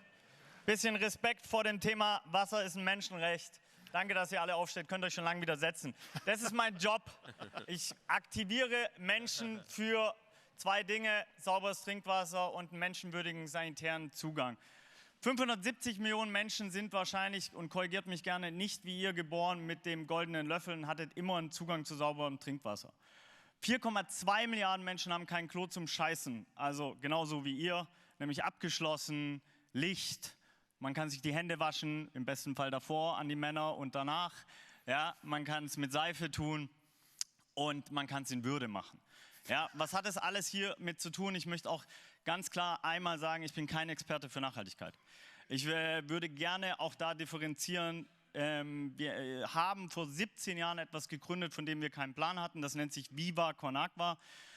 Und ich würde die 10 Minuten gerne nutzen, euch ganz kurz Viva Con Agua vorzustellen, dass ihr ein bisschen Kontext habt, aber nur ganz kurz, um dann mit euch über noch 2, 3 andere Sachen zu sprechen und 3 Brunnen bohren und Reichweitenspende euch vorstellen und euch in eure Verantwortung ziehen. Ist das okay? Super. Okay, cool. Das erste ist, Viva Con Agua setzt sich genau dafür ein. Es ist ein gemeinnütziger Verein, mittlerweile in 8 Ländern, eine Stiftung, ein Social Business. Wir verkaufen abgefülltes Flaschenwasser, ist nicht nachhaltig, trinkt Leitungswasser. Ja? Wasser ist ein Menschenrecht, sollte sozial gar keinen Preis haben. Ökologisch ist es ein Desaster, muss von A nach B transportiert werden, von C nach D etc. Glas schlimmer wie Plastik, ihr kennt das alles. Und ökonomisch zahlt ihr einen 1000-fachen Preis. Ich bin Schwabe, macht gar keinen Sinn. Ja? So, also deswegen trinkt nicht unser Wasser, ja, sondern trinkt Leitungswasser. Das zweite Produkt, wir haben Klopapier auf den Markt gebracht, womit ihr euch was machen könnt? Richtig, einen Arsch abwischen. So, warum rede ich da so vulgär darüber? Das ist deswegen, weil es ein Tabuthema ist. Ja? Ich verrate euch ein Geheimnis, jeder in dem Raum hat schon geschissen. Ja? Dalai Lama hat geschissen, Beyoncé, alle scheißen, keiner redet darüber. Was heißt das? Du kannst keine Spenden dafür sammeln. Du kannst keine Kampagnen machen. Du kannst keine Menschen aktivieren. Du wirst keine Promis finden, die sich, also ich habe ein paar gefunden, Max Kruse schickt mir jedes Jahr zum World Toilet Day ein Klofi, also ein Selfie auf dem Klo, eine Aktion, die wir gemacht haben. So gerne ihr auch. Ich fände es super geil, ihr findet mich auf diesen sozialen Plattformen, wenn 3000 Klofis ich von euch nächstes Jahr zum World Toilet Day kriege, 19.11.2024. Was ich noch viel geiler fände, wenn ihr wirklich all euer Geld mir spendet. Wer ist dabei? Ja, ist scheiße und das ist jedes Mal die Antwort. Wer spendet mir 1000 Euro? Meistens auch die Antwort. 100 Euro? Ich bin dabei. Ja. 1000 Euro, geil. Wir nageln ihn fest, ne? Wir haben das auf Kamera. 100 Euro war auch schon ein, zwei Hände, super. So, wer spendet 10 Euro? Eigentlich muss der ganze Raum hochgehen. 10 Euro, ich mache einen Deal mit euch, pass auf. Wenn ihr 10 Euro spendet, jeder in diesem Raum, ja, und wir haben ja schon 1000 Euro, also das heißt 90 Leute können chillen, ja. Die anderen spenden alle 10 Euro an Viva Con Agua mit Betreff DSAG, ja. Meine Finanzabteilung wird sich erstmal nicht freuen, weil ganz viel Verbuchungen und so weiter, aber dann werden sie sich freuen, weil am Ende sind es 3 Brunnen in Äthiopien. 3 Brunnen versorgen 3000 Menschen mit dem Zugang zu sauberem Trinkwasser. Du musst ca. 100 Meter rein. Das heißt, ihr versorgt genauso viele Menschen mit sauberem Trinkwasser, wie ihr selber seid hier. Seid ihr dabei? Deal? Seid ihr dabei? So, sorry, manchmal muss man schreien, ich habe Tourette. Danke. 3 Brunnen, DSAG, finde ich mega geil. Das zweite ist, holt mal alle eure Handys raus. Alle. Bitte, ihr seid jetzt ihr seid in Stimmung, holt die Handys raus, ihr wollt's machen, ihr weigert euch noch ein bisschen, ja, es ist schwierig, wenn ein Typ auf der Bühne steht und rumschreit, das hatten wir in Deutschland, das ist gefährlich, gerade jetzt auch wieder, sehr gefährlich, das ist eine Wiederholung der Geschichte und ich erzähle trotzdem eher was Positives und darauf achten, deswegen packt Leute auf die Bühnen und wählt vor allem Leute, die was Positives dieser Welt. Holt euer Handy raus, folgt Viva Con Agua, das ist die einfachste Spende, die ihr machen könnt. Folgt Menschen, die irgendetwas Positives beisteuern, etc. So, wir haben noch ein Hotel gebaut am Hauptbahnhof in Hamburg, auch als Social Business, ist auch nicht nachhaltig. Ja, muss man auch dazu sagen. Du kannst kein Gebäude bauen, das nachhaltig ist. Das funktioniert nicht. So, was habe ich jetzt mit Nachhaltigkeit zu tun? Das Einzige, was ich damit zu tun habe, ist, dass ich ehrlich darüber spreche. Weil ganz oft wird es als Buzzword benutzt, und es ist noch nicht wirklich integriert. Was heißt integriert? Wir kommen aus einer Zeit, wo wir sehr alte Denkmuster haben. Du hast es vorher mit dem Overhead-Projektor, ich muss dann natürlich meine Schulzeit denken. So, aber es ist ja noch viel schlimmer, es kommt von 1670. Und wenn man sich das Bildungswesen anguckt, kommt es von 1870 von Otto von Bismarck. Morgan Freeman hat unser Wirtschaftssystem in wann? 1970. So, all das ist erfunden worden, die Paradigmen, die Denkmuster, die Narrative, die Strukturen, bevor es ein iPhone gab. Das heißt mal so, anders gesprochen, ihr geht zu einer Schießerei und der eine kommt mit der AK-47 und ihr mit so einer kaputten Pfeile. Das ist das, was gerade passiert. So, und wir hätten die Möglichkeiten und vor allem ihr habt die Möglichkeit, mit Technologie die Welt positiv zu verändern. Ich sage es immer wieder, egal wo ich es mache, würde Elon Musk und der andere Mark Zuckerberg sich nicht darum kümmern, wer den längeren hätte und in UFC-Fight gehen, ja, was eine Kunstsimulation eigentlich ist, so, sondern würden sich um Themen wie sauberes Trinkwasser kümmern, Sanitärversorgung, Pressefreiheit, wären diese Themen schon lange weg. Das heißt, wir brauchen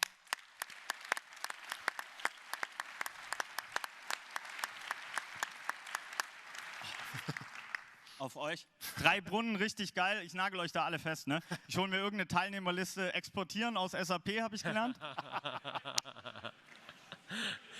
SAP Datasphere. Ja, genau. Ich habe viel gelernt, also die Hälfte nicht verstanden und so weiter, aber verstehen ist der Trostpreis. Habe ich gelernt.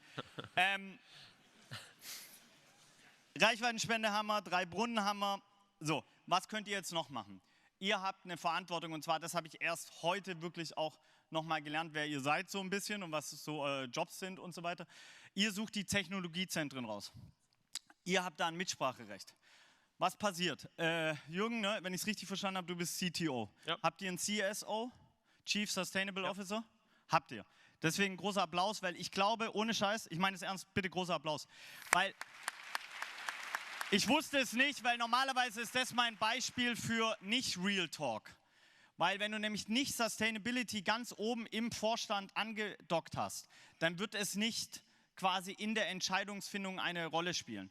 Letztendlich brauchen wir für jedes Projekt, das wir machen, eine Ökokalkulation. Und zwar eine reale.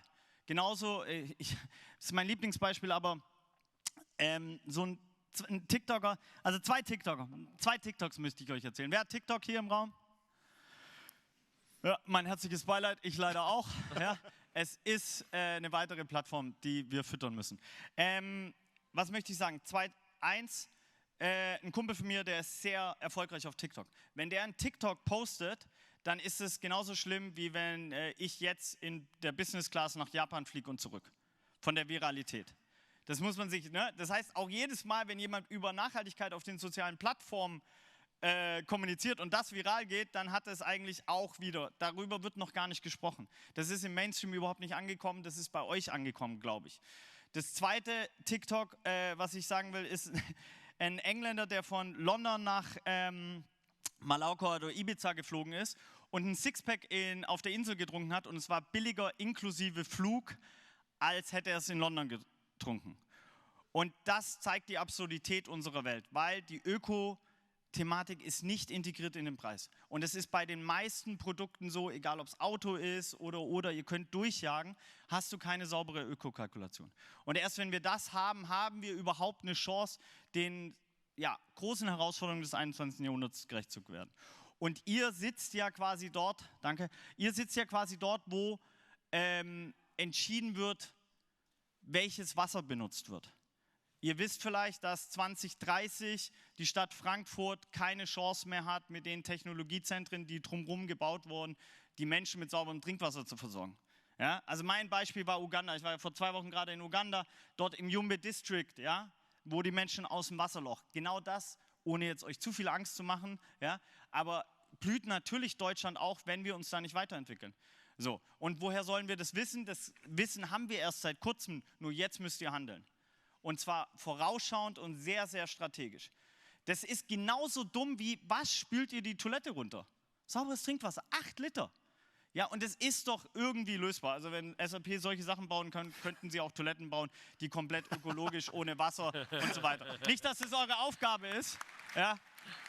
Sanitär Amplified Products oder irgend so ein Bullshit. Ja, das ist möglich und ihr findet die Lösung und der Impact wäre noch 10.000 Mal krasser wahrscheinlich wie die 3 Brunnen, die ihr heute gebaut habt, für die ich vielen Dank sage. Nächstes Jahr komme ich hier wieder und dann zeige ich euch Bilder von den 3 Brunnen, weil dann waren wir in dem Dorf, wo ihr die Brunnen gebaut habt und deswegen vielen Dank, dass ich hier sein durfte, Viva Con Agua vorstellen durfte und ja, genau. Danke. Vielen Dank. Bitte gesell dich noch zu uns. Ja, herzlichen Dank an Michael Fritz für die aktivierenden Worte. Und ich möchte mich kurz noch mal zu euch gesellen und so ein bisschen das, was du gerade gesagt hast, Michael, noch mal ein bisschen nachwirken lassen. Und vielleicht, Sebastian, bei dir noch mal kurz beginnen. Wenn du das so hörst, hier noch mal der Link zu uns, zur IT-Community. Green IT war ja schon ein Thema. Was geht dir so durch den Kopf oder was möchtest du hier noch mit auf den Weg geben zu diesem Thema? Ich bin ja nicht ganz unschuldig, dass du heute da bist. Deswegen frage ich dich zuerst. Vielen Dank. Und ich glaube, der letzte Punkt, den du angesprochen hast, ist ein ganz entscheidender. Und ich wohne selber in Frankfurt, deswegen kann ich das Beispiel nur gut nachvollziehen. Wir haben das in der Hand. Wir schreiben aus, Rechenzentrumsleistungen, Hyperscaler, was auch immer für ein Hosting-Prinzip wir wählen. Und die heutigen Rechenzentren werden nicht mit Brauchwasser betrieben, sondern mit Trinkwasser. Und Das ist technologisch nicht nötig. Wir haben das auch gesehen, bei Tesla in Brandenburg ist es durch die Presse gegangen. Wir haben gesehen, dass jetzt in Amsterdam es tatsächlich Volksbegehren gab gegen die Ansiedlung solcher Rechenzentren, weil eben die Wasserversorgung nicht gewährleistet ist. Es ist heute möglich, extrem effiziente Kühlung zu bauen. Es ist heute möglich, Rechenzentren komplett mit Brauchwasser zu versorgen. Große Industrieansiedlungen sogar mit eigenen Kläranlagen. Und wir sind diejenigen, die die Ausschreibung machen. Wir können heute schon die Kriterien in unseren, meist der europaweiten Ausschreibungen festlegen und damit dafür sorgen, dass diese Dinge zum Standard werden. Es ist unsere Aufgabe. Ja, vielen Dank. Hier nochmal auch für die aktivierenden Worte. Und Jürgen, Green IT, bei euch ja auch ein großes Thema. Vielleicht von deiner Seite noch, was ist dir wichtig, den Leuten mit auf den Weg zu geben oder was treibt dich auch am meisten um bei dem Thema? Erstmal danke für die Aktivierung. Sehr gerne. Gestern habe ich das gehört, dass du hier heute, worüber du heute sprichst. Und da habe ich natürlich erstmal unseren Rechenzentrumschef angerufen, weil ich dann neugierig bin, sage, wie ist denn das bei uns? Wir haben in Walldorf, bei unserem Hauptquartier, ein Rechenzentrum, das wird genau nicht mit Trinkwasser betrieben. Es ist dann eben Brunnenwasser, welches dann so auch wiederverwendet wird. Das ist nicht perfekt. Und wir haben aber auch ein Rechenzentrum in den USA, auch ein sehr, sehr neues. Das kommt sogar ohne Wasser aus. Da wird andere Technologie benutzt, Kühlturmtechniken. Also es ist möglich, aber ich habe auch noch mehr Neugierde bekommen, weil wir haben nicht alle Rechenzentren, betreiben wir selber, wir mieten uns ein, wir nutzen Hyperscaler und so weiter. Also daher eine sehr gute Aktivierung in die Richtung. Ich muss jetzt, auch wenn ich habe 1.000 € gespendet, da kann ich kurz einen Werbeblock einschieben. Für 2.000 € geht der auch länger.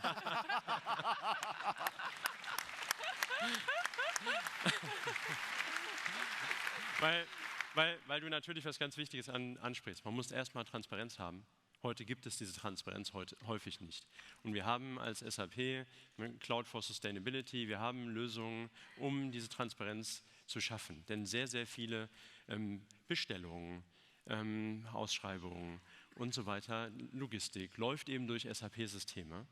Und daher ist es ein guter, nicht der einzige, aber ein guter Punkt, um da anzusetzen, um eben auch Nachhaltigkeitsdaten, seien es CO2 oder Wasser oder andere Stoffe, zu tracken.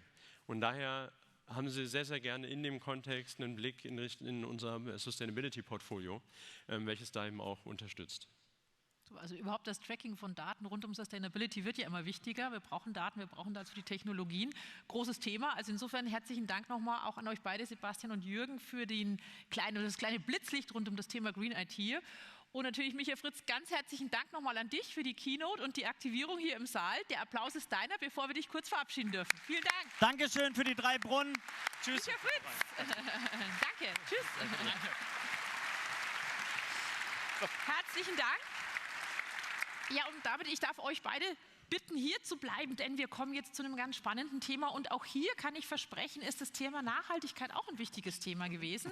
KI, Nachhaltigkeit waren nämlich auch genau die Themen, die hier beim Hackathon groß auf der Agenda waren. Also insofern, wir werden gleich auch zu diesem Thema Sustainability Calculator und Co. einiges hören. Wir bleiben also so ein bisschen auch hier beim Thema Nachhaltigkeit und Technologie. Ja, und der Hackathon ist eben hier zum 2. Mal ausgerichtet worden von der CBS Security Bridge gemeinsam mit der DSAG. 2,5 Tage haben die Studierenden hier getüftelt, begleitet von Mentoren, begleitet von der Fachjury, die schon mal die 3 Finalisten für sie ausgewählt hat. Und ich weiß, Sie sind jetzt schon ganz aufgeregt und ich darf Sie jetzt als erstes mal hier zu uns auf die Bühne bitten. Das sind unsere 3 Finalistenteams, Sculp AI, Transparent Green und die taffen Giraffen. Was für Namen. Herzlich willkommen an euch. Grüß euch. Die taffen Giraffen, die Winnerteams. Hallo. Ja, herzlich willkommen an alle Teams und ihr habt euch hier schon mal gruppiert. Sie sehen, wir haben 3x3 Teams, tolle, intelligente Köpfe aus den verschiedensten Hochschulen und Universitäten hier in Deutschland. Und ich habe gerade schon angekündigt, künstliche Intelligenz ist ein Thema, das euch umgetrieben hat, auch das Thema Nachhaltigkeit. Und wir werden jetzt 3 tolle, kurze Pitches erleben, wo die jeweiligen Teams Ihnen, liebes Publikum, in 3 Minuten ihre Idee vorstellen. Im Anschluss machen wir nochmal ein Voting mittels Applaus und werden dann wissen, wer die Gewinner sind. Es gibt tolle Preise und ich weiß, lieber Jürgen, lieber Sebastian, alle Teams freuen sich schon riesig drauf auf das Gewinnerfoto mit euch beiden. Das gibt es nämlich dann auch.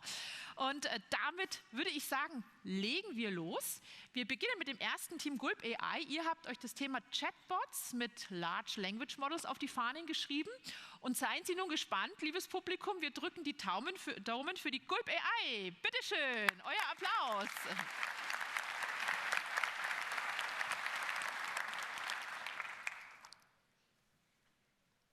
Das ist Max. Max hat Stress am Flughafen. Nach einer langen Reise kommt er endlich an seinem Zielflughafen an, sein Koffer jedoch nicht. Die Warteschlange zum Infostand ist ewig lang und am Ende wird er doch nur ins Callcenter weitergeleitet, wo man ihm auch nicht helfen kann. Das geht auch anders. Dafür haben wir einen Chatbot entwickelt, den Max über sein Benutzerkonto nach seinem Koffer fragen kann. Hier seht ihr, was er eintippt und Gulp AI durchsucht dann das interne SAP-System, um Max die passende Antwort zu geben, in diesem Fall, wo sein Gepäck ist. Das geht in Sekundenschnelle und in Echtzeit. Schauen wir uns nun einmal an, wie das Ganze technisch funktioniert. Hierfür schauen wir uns zunächst das Frontend an. Hier haben wir einen Nutzer, welcher mit einem Gerät, das kann zum Beispiel ein Laptop sein, aber in der aktuellen Zeit auch besonders wichtig ein Handy sein und kann damit auf unsere Webseite zugreifen. Diese ist eine SAP UI5 Webseite und wenn der Nutzer eine Frage stellt, wird dies an unser Backend weitergeleitet. Hier verwenden wir intern einen GPT-4-Agenten, welcher einerseits Zugriff auf allgemeine Daten der Fluggesellschaft hat. Diese kann zum Beispiel automatisch generiert werden aus deren Webseiten oder Dokumente, welche sie bereitgestellt haben. Zusätzlich hat der Agent Zugriff auf interne SAP-Systeme. Der besondere Clou nun ist, dass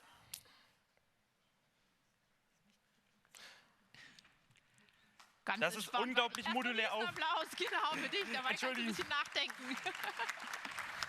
Dass das Ganze unglaublich modulär aufgebaut ist und sehr leicht die Informationen ausgetauscht werden können. Und wie leicht das Ganze funktioniert, wollen wir uns an einem kleinen Beispiel einmal anschauen.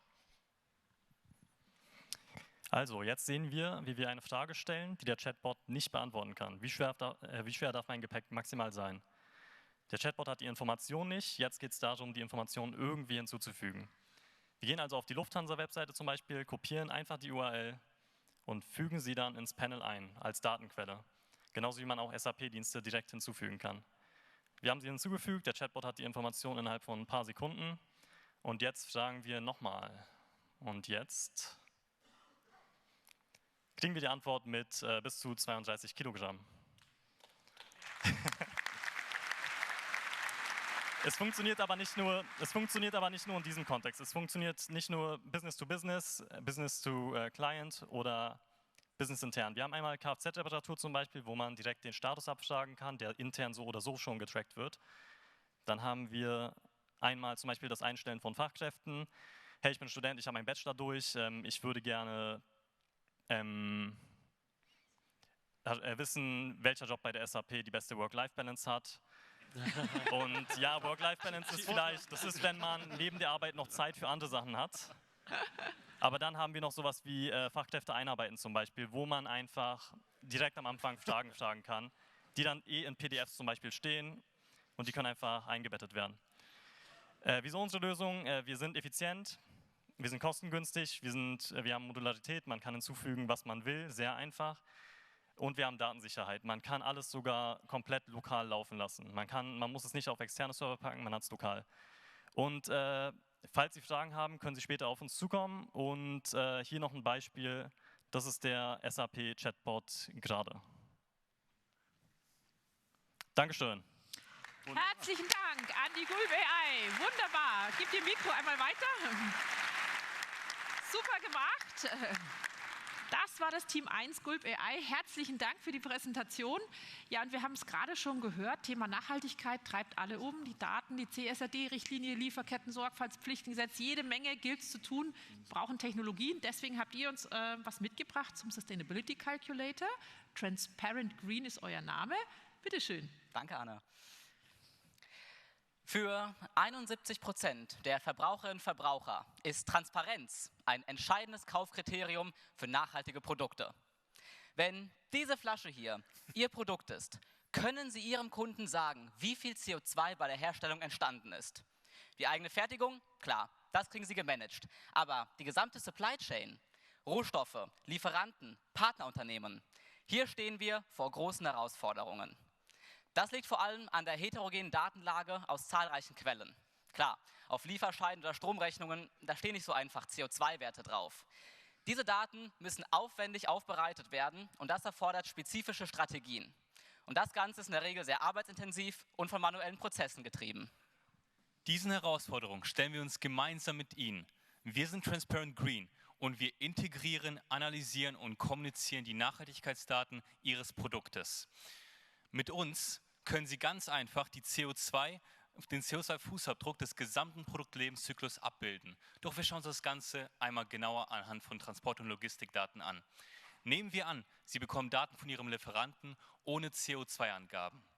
Hier kommt unser Tool ins Spiel. Sie können ganz einfach eine CSV-Datei oder Ihre SAP-Landschaft anbinden, integrieren und unser Machine Learning-Modell wird nun die Daten analysieren und Ihnen eine Auskunft darüber geben, welche Art von Daten es sich handelt. Hier wurden Überland-LKW-Daten erkannt mit dem Scope 3. Anschließend kann bei Bedarf noch eine manuelle Änderung vorgenommen werden. Nun werden die Daten anhand der GAG-Protokolle analysiert und berechnet.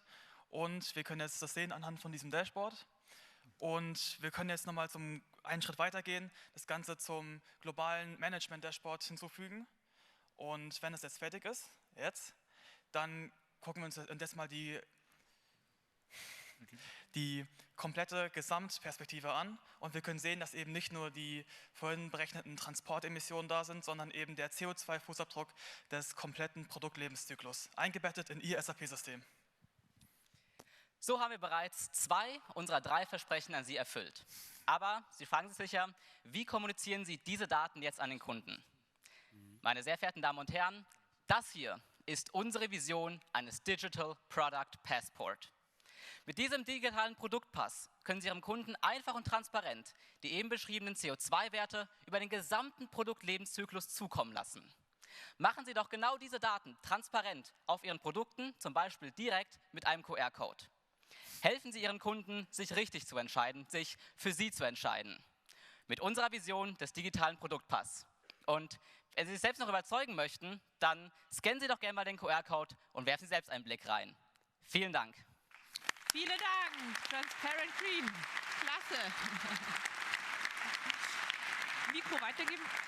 Vielen herzlichen Dank. Das war Transparent Green. Und jetzt kommen wir nochmal zum Thema Kunden-Chatbots mit Large Language Models. Ein Thema, das sich das Team 3 auch rausgesucht hat. Die taffen Giraffen, bitte kommt zu uns. Ein toller Name. Die taffen Giraffen werden uns jetzt dazu etwas präsentieren.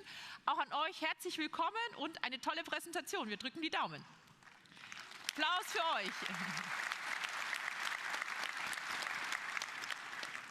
Mit Large Language Models die neueste Tech in ihren Kundenservice integrieren. Das ist ein Ziel, was sich viele Firmen in den nächsten Wochen und Monaten gesetzt haben.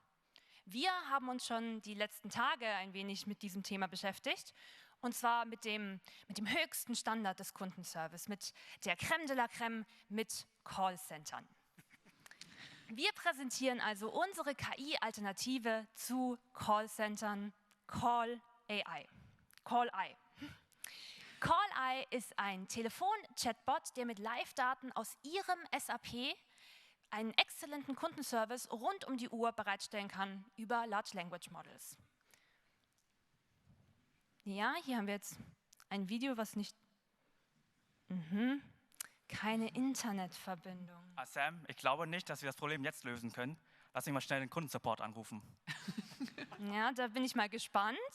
Wir haben uns zufälligerweise genau mit dieser Thematik beschäftigt und haben unser Produkt gestern mal zu diesem Thema getestet. Also schauen wir uns mal an, wie diese Situation mit Call.ai aussehen könnte. Guten Tag, Herr Kohnen. Wie kann ich Ihnen helfen? Guten Tag, mein Internet funktioniert nicht mehr. Hier steht nur Netzwerkfehler 320. Das tut mir leid zu hören. Ich schaue mir das direkt im System an. Bitte geben Sie mir einen Moment. Ich konnte das Problem identifizieren. Sie haben einen veralteten Router. Darf ich Ihnen einen neuen zuschicken? Ja, bitte. Der Router wird heute noch verschickt und sollte in den nächsten 2 Tagen bei Ihnen ankommen. Super, vielen Dank. Warteschlange. Eine schnelle, klare Antwort. Keine Warteschlange und eine durchgehende Erreichbarkeit erwartet Ihre Kunden mit Call-E. Alle relevanten Themen können abgebildet werden, solange die Dokumente irgendwo hinterlegt sind und die sind natürlich in SAP hinterlegt. Die Integration ist dementsprechend denkbar einfach. Wenn Sie also Bewegungsdaten hinterlegen, kann der Kunde den Bestellstatus abfragen oder vielleicht sogar ändern. Weil Sales Opportunities werden nicht mehr verpasst, weil Kunden nach 5 Minuten in der Warteschlange einfach auflegen. Und die Kosten sind deutlich reduziert. Hier mal anhand vom Beispiel der Corona-Warn-App, übrigens ein SAP-Produkt. Wenn man annimmt, dass in dem verkehrsreichen Monat 800.000 Anrufe, es waren sogar ein bisschen mehr, eingehen, diese etwa 3 Minuten dauern und 50 Cent pro Minute kosten, sind das Kosten von 1,2 Millionen Euro im Monat. Wenn wir nur 70% dieser Daten abfangen können mit Call-E, sparen wir also schon 830.000 Euro im Monat. Und da sind die Betriebskosten mit eingerechnet. Call-E ergibt Ihnen also eine Einsparung von 98,9% der Kosten. Was Call-E Ihren Kunden sagt, welche Aktionen es durchführen soll und welche Sprache oder sogar welche Stimme es annehmen soll, Sie entscheiden mit ein paar Klicks. Dirk, wie schaut es bei dir aus?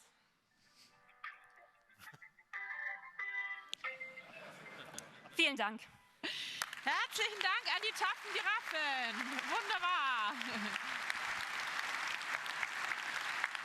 Großer Applaus auch an euch. Vielen Dank für die Präsentation der taffen Giraffen und an euch alle 3. Ja, und liebes Publikum, ich glaube, wir haben nicht zu viel versprochen. Sie haben jetzt wirklich die Qual der Wahl zu entscheiden, wer dieser 3 fantastischen Ideen ist Ihr Favorit und welches Team soll den ersten Preis bekommen. Gewinner seid ihr alle schon, weil ihr schon 3 Finalisten seid. Aber wir werden jetzt noch mal mit Ihrem Applaus, dazu brauchen wir Sie dann auch alle, jeweils abstimmen, welches Team Ihr Favorit ist. Und wir fangen an in der gleichen Reihenfolge, wie ihr präsentiert habt. Insofern, ich darf nochmal Gulp AI euch nochmal nach vorne bitten. Wenn Ihr Favorit Gulp AI ist mit dem Thema Chatbot und Large Language Models, dann bitte applaudieren Sie jetzt. Ein großer Applaus für Gulp AI.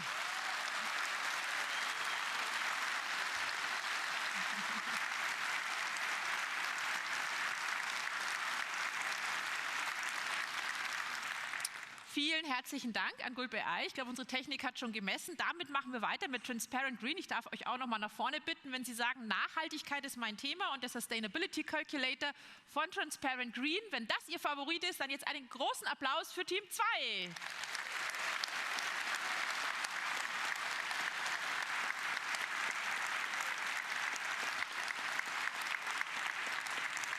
Euer Applaus, herzlichen Dank. Und damit kommen wir nochmal zu den taffen Giraffen. Das Thema der Chatbots kommt bitte auch nochmal nach vorne. Wenn Sie sagen, das ist mein Favorit, Chatbots, die taffen Giraffen, dann Ihr Applaus bitte jetzt.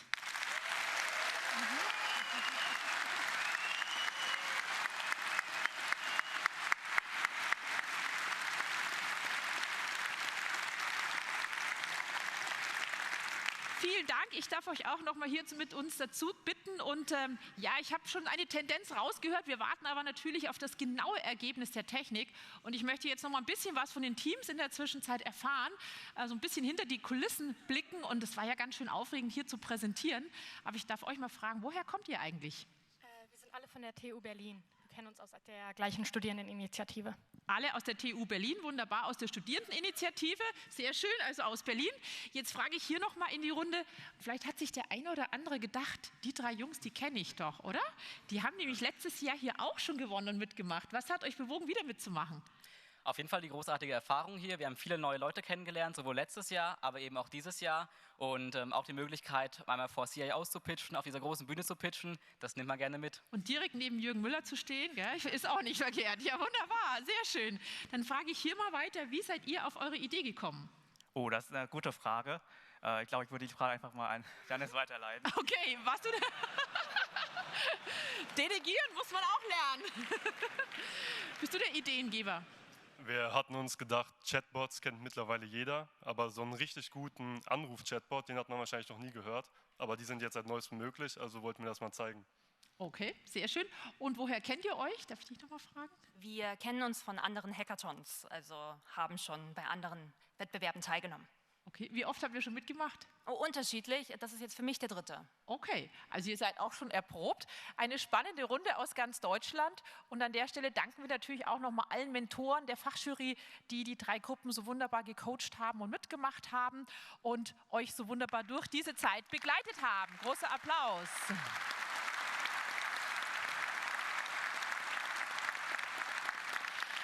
Ja, und damit haben wir auch schon unser Ergebnis. Und wie wir schon erwartet haben, ist es natürlich recht knapp ausgefallen, aber auch eindeutig. Und wir werden jetzt parallel schon mal die schönen Preise holen, weil wir gesagt haben, ja, wie gesagt, Preisträger seid ihr alle schon. Und der Jürgen und der Sebastian werden jetzt gleich die ehrenvolle Aufgabe haben, die Preise auch zu überreichen. Und für den 3. Preis gibt es die HomePods hier von Apple, wunderbar. Also es kann sich schon jedes Team freuen, auch das ist schon mal ein wunderbares Präsent.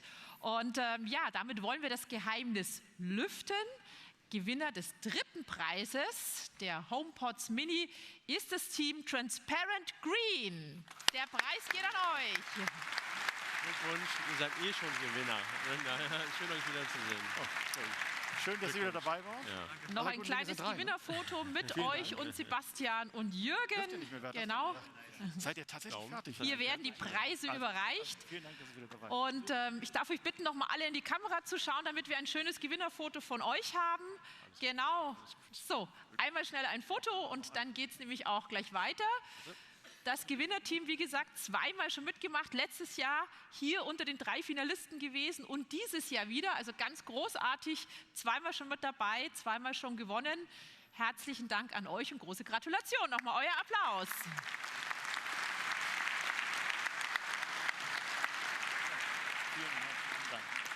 Ja, und als 2. Preis gibt es iPad Airs, also auch wieder ein tolles Geschenk. Und ich freue mich ganz besonders für euch. Gulp AI, 2. Preis, der geht an euch. Auch hier, große Gratulation. Vielen herzlichen Dank. Und dann hoffentlich auch hier 3 wunderbare Geschenke. Und wir dürfen auch hier euch wieder mit dem Jürgen und mit dem Sebastian verewigen fürs Gewinnerfoto. Ein kleines Andenken. Großartig, dass ihr mitgemacht habt. Die Gulp AI Chatbot hier, die Idee und damit 2. Platz. Und damit ist das Geheimnis hier auch schon gelüftet. Wer die MacBooks kriegt, es gibt MacBooks Air. Ganz herzliche Gratulation an unser Gewinnerteam, die Taffen Giraffen. Großer Applaus. Großartig. Großartig. Ganz großartig gemacht, alle 3 Teams und hier werden jetzt noch die Preise für das erste Team überreicht und auch hier dürfen wir noch mal ein kleines Gewinnerfoto machen mit Sebastian und mit Jürgen, die hier die Preise übergeben haben. Noch mal kurz in die Kamera schauen, genau, und ein großer Applaus für unser Gewinnerteam. Herzlichen Dank, super. Ja, ihr Lieben, bleibt bei uns. Liebes Publikum, wir haben jetzt noch ganz was Besonderes, weil Sie werden sich vielleicht jetzt gleich noch auf der Leinwand entdecken. Wir haben jetzt zum Schluss nämlich noch ein kleines Schmankerl für Sie vorbereitet. Vorab möchten wir uns aber erstmal ganz herzlich bedanken heute Vormittag. Erstens für Ihre Teilnahme hier. Allen Speakern, Jürgen, Sebastian, ganz herzlichen Dank an euch, dass ihr das so wunderbar gemacht habt und uns hier Rede und Antwort gestanden seid in dem gemeinsamen Talk. Und natürlich allen, die mitgemacht haben, auch beim Hackathon, ganz herzlichen Dank, aber auch allen Partnern, die die Veranstaltung hier möglich machen. Und liebe Gäste, Sie haben jetzt ja 3 Tage volles Programm nach dem Mittagessen, die Qual der Wahl, die Partnerausstellung mit über 40 Partnern diesmal wieder mit dabei. Über 100 Vorträge sind vorbereitet worden von den verschiedenen Gremien der DSAG. Die Partnervorträge von der SAP gibt es ganz viele Sessions, TED-Talks, viele Mitmachaktionen. Also es wird ein sehr spannendes und abwechslungsreiches Programm. Und dazu wünschen wir schon mal viel Vergnügen und gute Inspiration. Herzlichen Dank an Sie. Und jetzt sage ich Film ab. Viel Spaß zu den Eindrücken von heute Vormittag und vom Hackathon. Und bitte!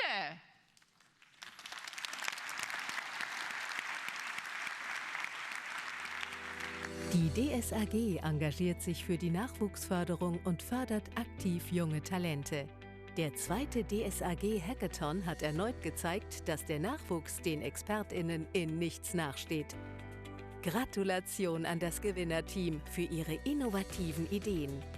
Von der Blackbox zum Fenster. Gemeinsam haben Jürgen Müller und Sebastian Westphal komplexe Fragestellungen gelöst. Das Ergebnis?